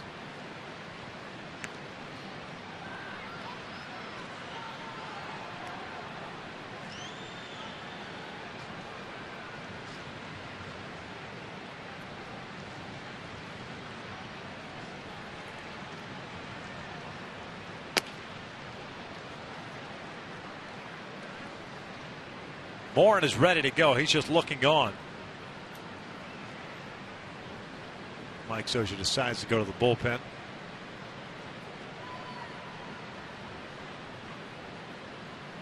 One, two. Hank takes a called strike 3, 2 down. How many times have said that tonight?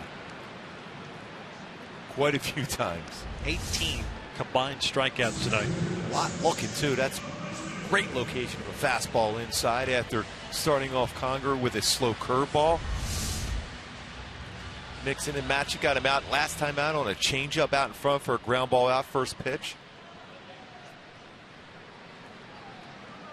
Well, for CJ right now, mindset is I have to get Marisnick because this is probably my last batter.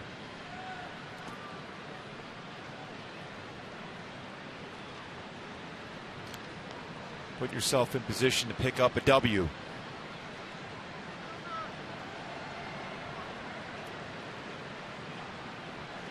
Ground ball to second and a strikeout for Marisnick. 0 for 2. 2 balls and no strikes. It's one of back-to-back changeups. And that's similar to that changeup he threw to Springer, where it cut back inside changeup by design for a lefty against the righties to go down and away, not in.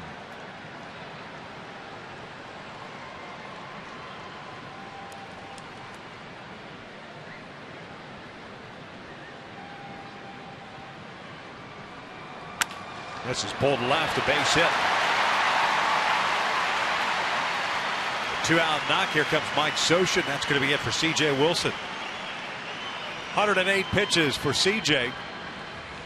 And Scioscia's going to go to the bullpen. Pitching change with 2 outs here in the 7th. Houston on top 1-0.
Angels baseball is brought to you by Mercury Insurance. On a mission to save you money. Log on to MercuryInsurance.com to get a fast, free quote and see how much you can save. And by Hyundai. Great deals on amazing cars are going on now at your Hyundai dealer. Visit buyhyundai.com today. 2 outs here in the 7th inning. Houston on top 1-0. And C.J. Wilson, after giving up the 2-out base hit to Jake Marisnick, is lifted. Good start for him. 6 2/3. Responsible for the guy at first base, Mike Moore. It's called upon to try to get Jose Altuve to finish off the 7th. Boy, CJ in 2 road starts now. 14 2/3 innings pitches. 1 run allowed. 5 total hits. Impressive on the road so far for Wilson. Mike Moore pitching in his 5th game this year. No record, no ERA. 3 1/3. 1 hit, 2 strikeouts.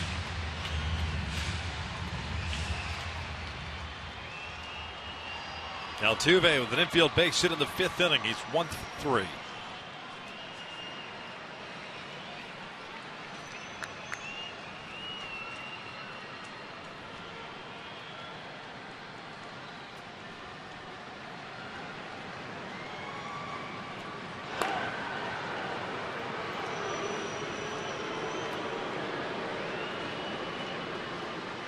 Good speed at first, good speed at the plate.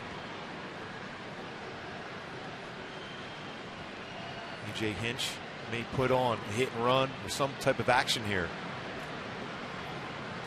Marisnick takes off. First pitch, a strike to throw down to second. It's high.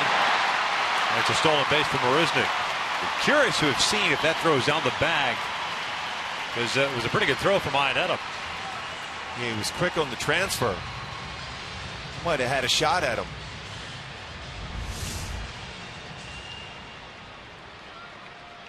Looking back. Yeah, he's got him if it's down.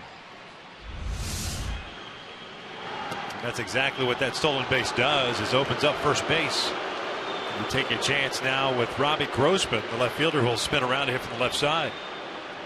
And essentially taking the bat out of the hands of your best hitter. Yeah, that's why we've said a number of times where, like, say Cole Calhoun's on and Trout's at the plate, same thing. Talked about it yesterday. Now, different, I guess you could say, because you have a 1-0 lead as opposed to being down 1-0. You certainly wouldn't have done that. Some managers wouldn't do that.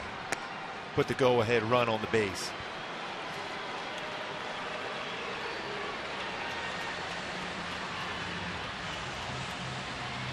Goes down as an intentional walk. So first and second, 2 outs, and here's Grossman. Left fielder's 0 for 3.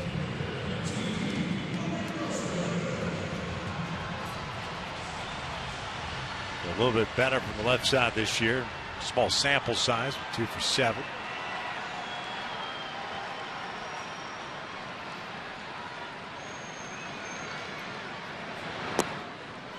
One ball, no strikes.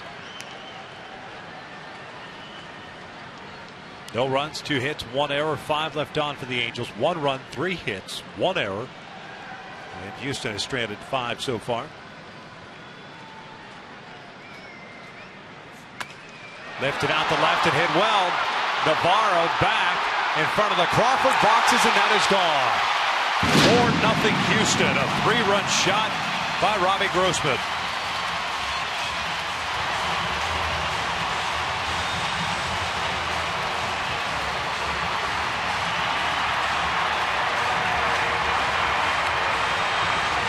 Well, there was an elevated pitch.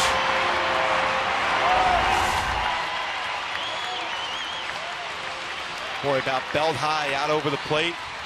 In this ballpark, to that part of the field, very difficult to keep that in the yard.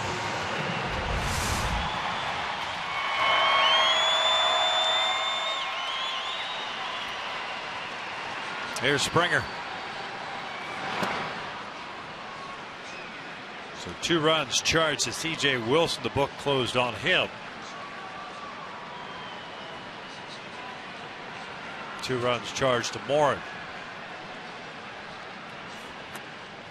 No balls, 2 strikes. Springer 1 for 2 with a walk and a home run.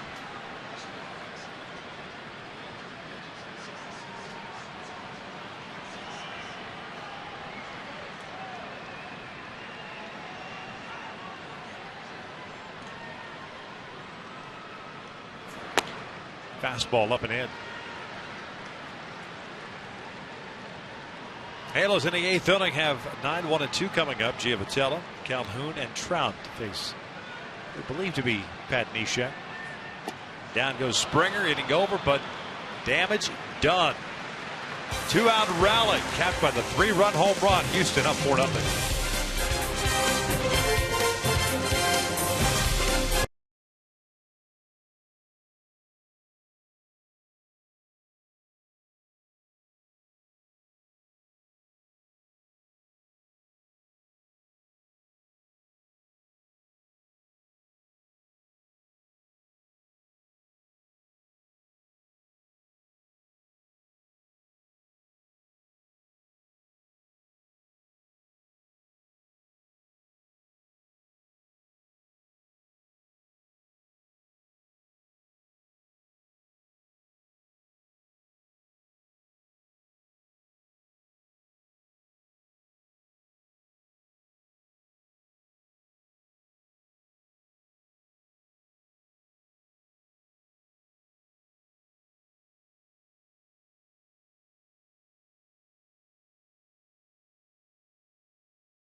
.1972, the Express. Nolan Ryan made his Angel debut, a 4-hit shutout, shocker, 10 punch-outs for the Express. 19-game winner that year with 329 strikeouts. 1972. Nolan has his number around a number of different stadiums. Here, Texas, and of course Angel Stadium. Hall of Famer. Yeah. Pat Neshek takes over on the mound for Chad Qualls, who struck out the side of the 7th inning. Neshek signed in the offseason. Faced 9-1-2 for the Angels here in the 8th. Giavotella, Calhoun, and Trout.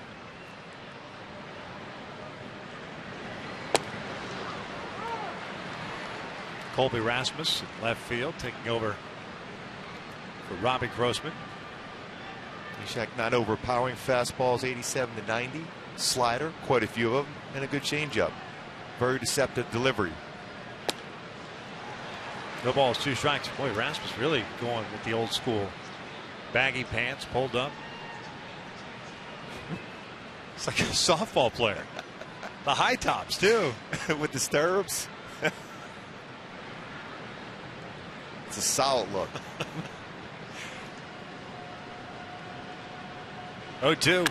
That is hit well out to left field. Rasmus not going to get there. It's over his head, and that is off the fence.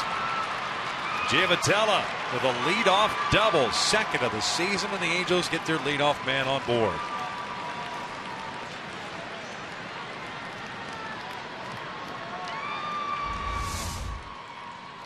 Neshek knew he made a mistake. This is right down the heart of the plate. He was just hoping that baseball stays in the yard. Fortunate enough for him, it did. High off the wall, 362 sign. Second double of the season for Giavotella. That's why it was so important for CJ to get that ground ball last out. It would have been a 1-0 game. Well, right away, there would have been stress on this Astro bullpen.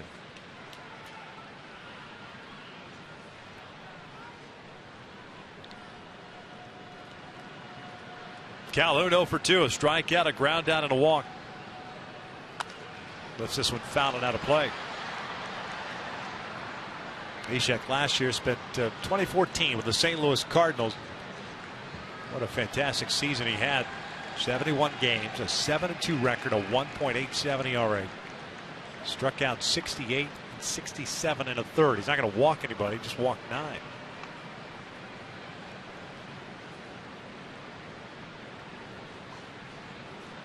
Spent Spent a couple of seasons with the Oakland Athletics, 12 and 13. Originally in the Twin system.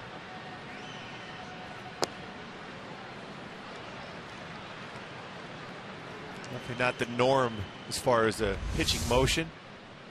Glove down low, then this jumps forward. But the one thing as a hitter, though, especially if you're a lefty, you can see that baseball out of his hand for a long time and track it well. Righty, a little more different. Hides it better. You see that swing by Calhoun. You can see the baseball a long time if you're a lefty against him.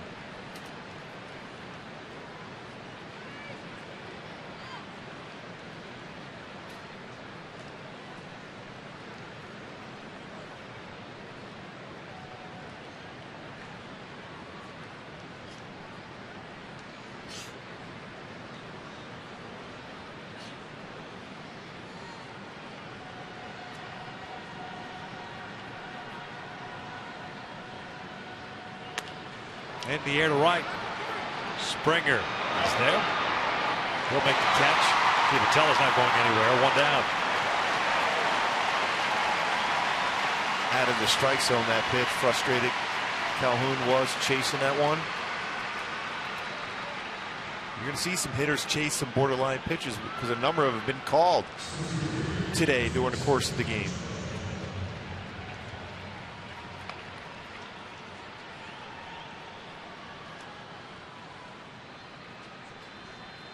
So Trout will bat with a man in scoring position.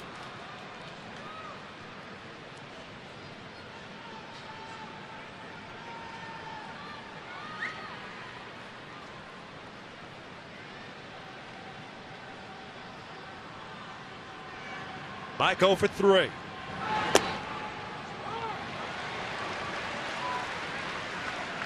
Halos tonight 0 for 6 with men in scoring position.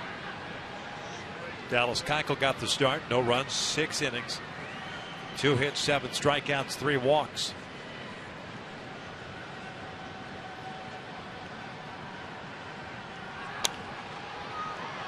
Oh, 2.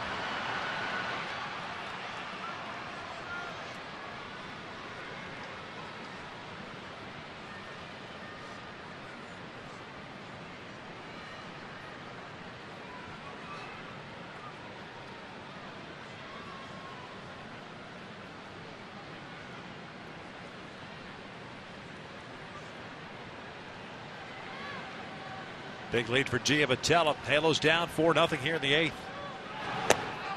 Trout strikes out for the second out. With right-handed batter, more difficult to really track the ball against Nishak. I can tell by that swing.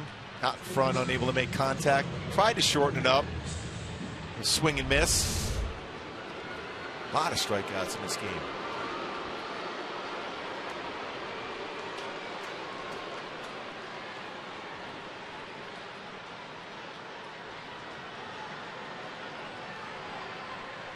Albert 0 for 3. Struck out twice. Takes upstairs.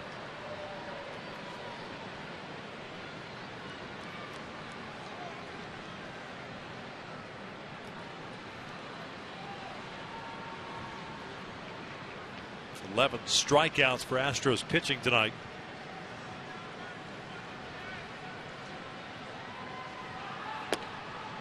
Two balls, no strikes.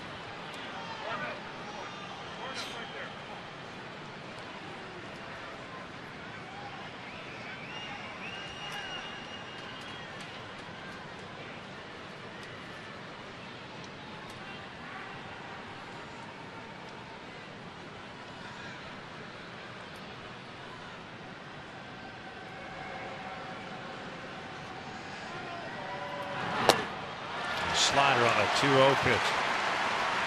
Off the plate. Well off the plate.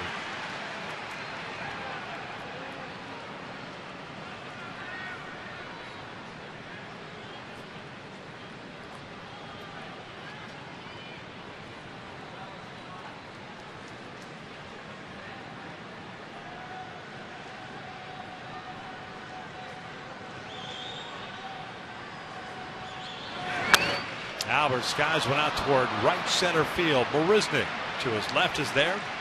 And we'll head to the bottom of the 8th. The Angels down 4-0.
The Angels 4-0 here in the bottom of the 8th inning. Fernando Salas going to take over for Mike Morin. Tough inning there for Morin after he got the strikeout to finish off the inning, but Grossman got a fastball away and hit it to left field for a 3-run home run. Fernando Salas so far this year, this will be his 5th game. 3 2/3 innings pitched, 3 earned runs allowed. Very solid season last year for Fernando. 5-0 mark in 57 games. And here in the 8th inning, he'll face 4, 5, and 6. Gaddis, Lowry, and Carter.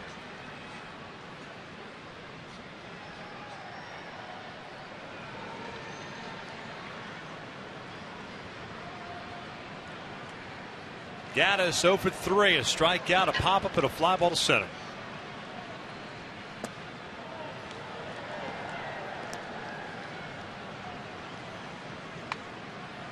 Salas pitched in Tuesday's game against Texas, went 1 inning. 2 hits, had 1 strikeout. Gaddis lifts one out toward right center field. It's playable for Cole Calhoun. Mike Trout.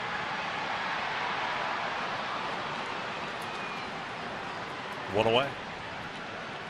So I think it's what Trout has to do. He has to control that. He's a center fielder. Quarterback of the outfield defense is take every baseball you can get to. Make sure you communicate.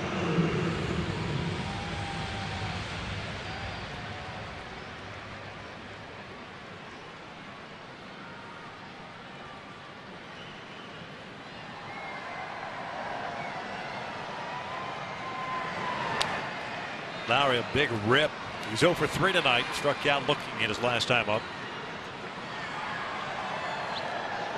Victor, you know, the one thing we have noticed about Fernando Salas this year, fastball velocity has been about 88, 89.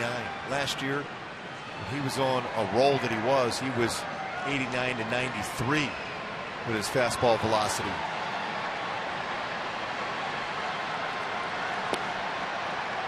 Oh, 2.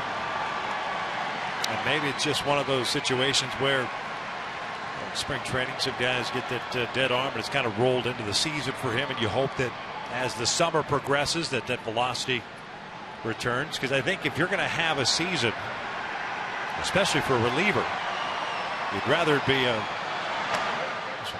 slower start, and then you maintain and get stronger as the season progresses, and you finish strong, as opposed to what happened last year with Fernando because of the usage, especially early on in the season. Fatigue or whatever set in that last month. You saw that velocity come down into the postseason. He wasn't fooling many guys. Yeah, when his velocity on his fastball is up there in the low 90s, there's a pretty good differential between his changeup, which in my mind is his best pitch, and a slider, which is a good pitch also, but they're generally going to be 80, 89. Sliders around 82, 83, and then changeup 81, 82. So you got a big differential. So you can time a pitch when they're all that close in speed.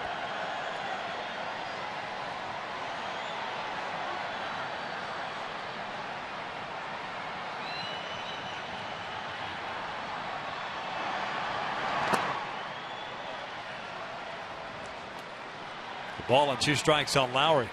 See, that's his changeup. Now was at 85. No, we don't talk a lot about velocity for Weaver because his changeup and curveball are there's big differences. 84, 85 fastball, but 67 curve, 75 change.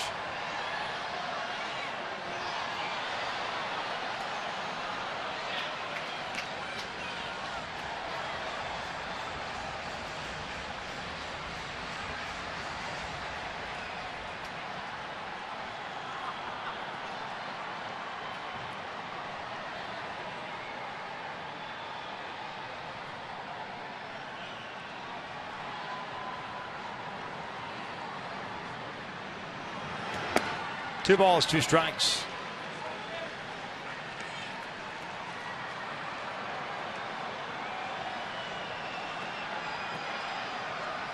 Well, because he pitched in a lot of big games last year, Fernando did, and not only just one inning, a number of times, a number of innings, multiple innings.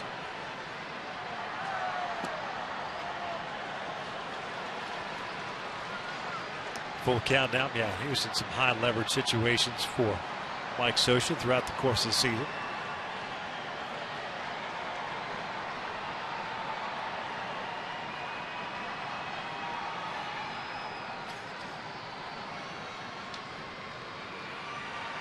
Boy, good off speed. Down goes Lowry. 2 outs. Slider, 3-2 slider.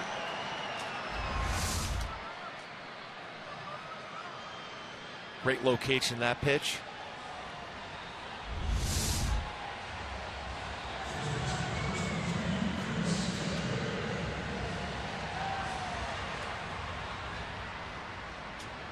So 2 outs.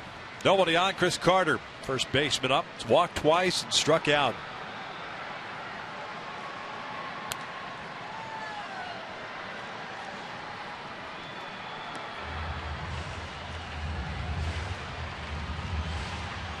Garrett Richards, Scott Feldman tomorrow afternoon. Finale of the road trip.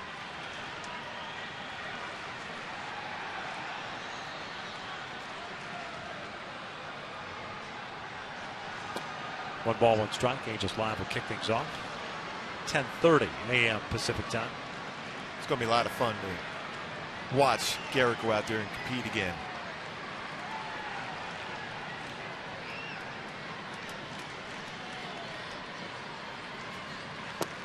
Two balls, 1 strike.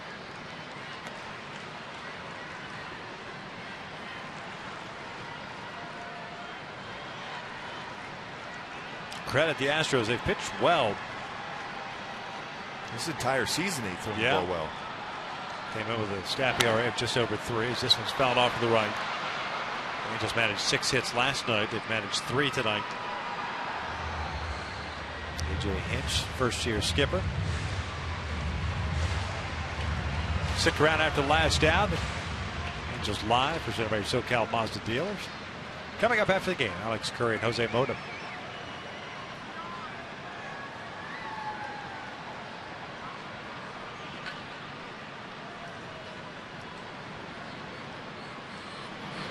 Swing and a miss. Down goes Carter. We will head to the 9th. Freeze, Crone, and Ibar coming up for the Halos, down 4-0.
Halos down 4-0 here in the 9th inning, and A.J. Hinch has gone to the bullpen, and it's right-hander Luke Gregerson on in relief, taking over for Pat Neshek.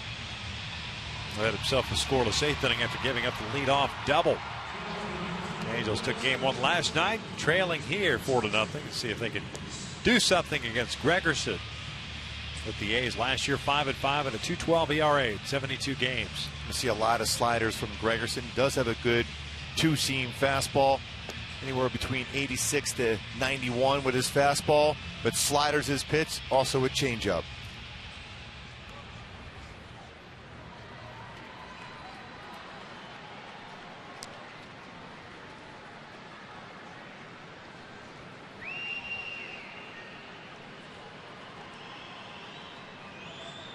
The Angels have not been shut out this year, not been shut out on the road for the last 126 road games, going back to July 13th, 2013. That was against Felix Hernandez.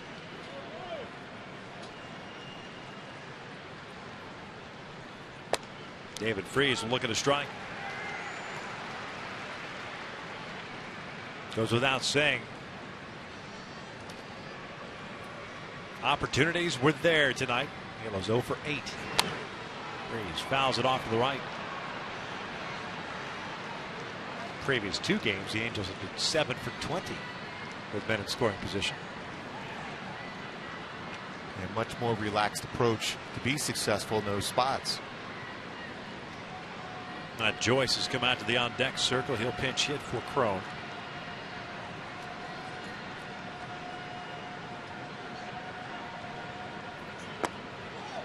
One and two.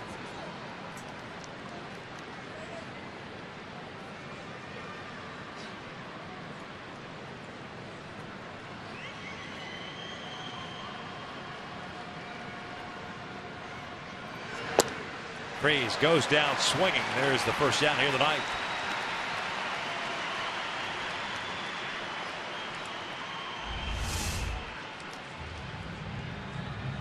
Again, another pitch on the inside part of the plate. That little two-seamer running down and in for a swing and miss.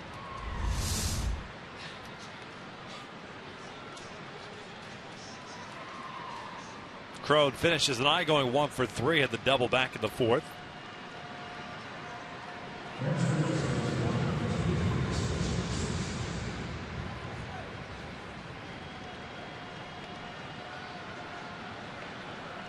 Joyce looks at the strike. Both teams combined for what, 23 strikeouts tonight?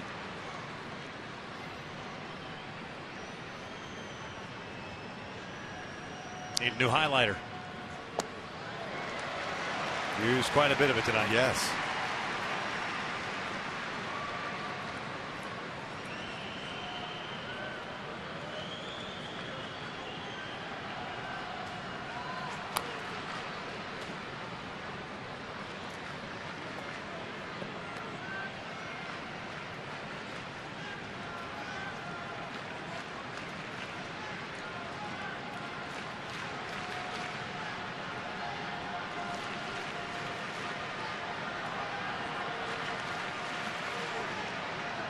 Eric Ibar on deck. 1 out here tonight.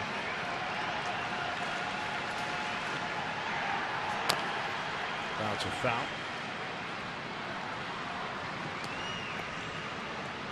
Starters, the pitchers of record. Keuchel. No, pardon me, Qualls. Keuchel allowed no runs in his 6 innings. C.J. Wilson gave up 2 in 6 2/3. Qualls with 3 strikeouts in his 1 inning pitch. Yeah. Come back from him after what happened last night against Trout. 1 and 2.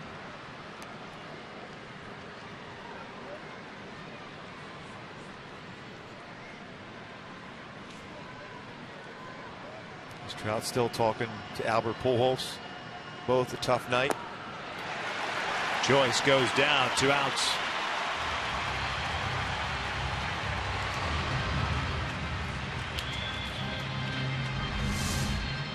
Change up. Late running action. Swing and miss.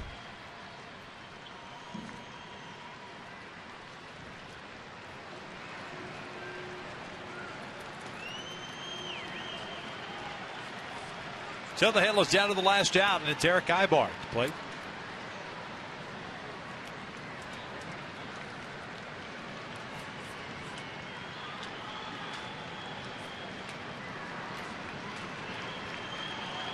Ibar tonight 0 for 3 with a couple of strikeouts and a fielder's choice.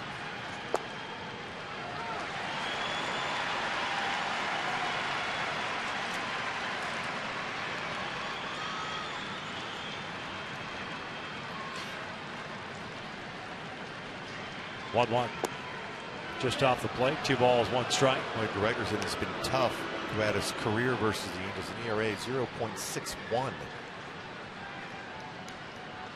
14 games.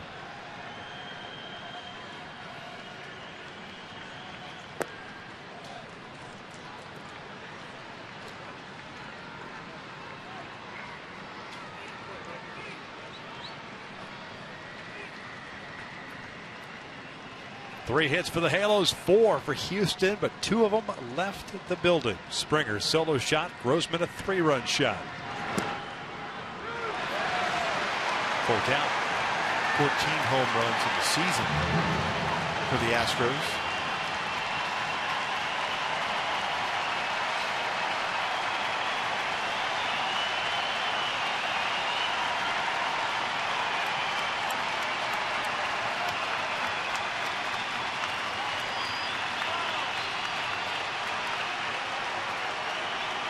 Payoff pitch.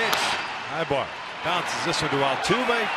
And the Astros shut out the Angels tonight, 4-0 the final. What it came down to is this very good pitching by the Astros in this entire game. There's 3 hits for the Halos. This 7 hits total. With Springer, his home run, and then Grossman a 3-run home run. The Astros generally rely a lot on the long ball to score runs. They got 2, and there's some great pitching and some solid defense to hold off and win this one. Splitting the first 2 games of the series now. Chad Qualls picks up the victory. C.J. Wilson takes the loss. No save as the Halos get shut out for the first time since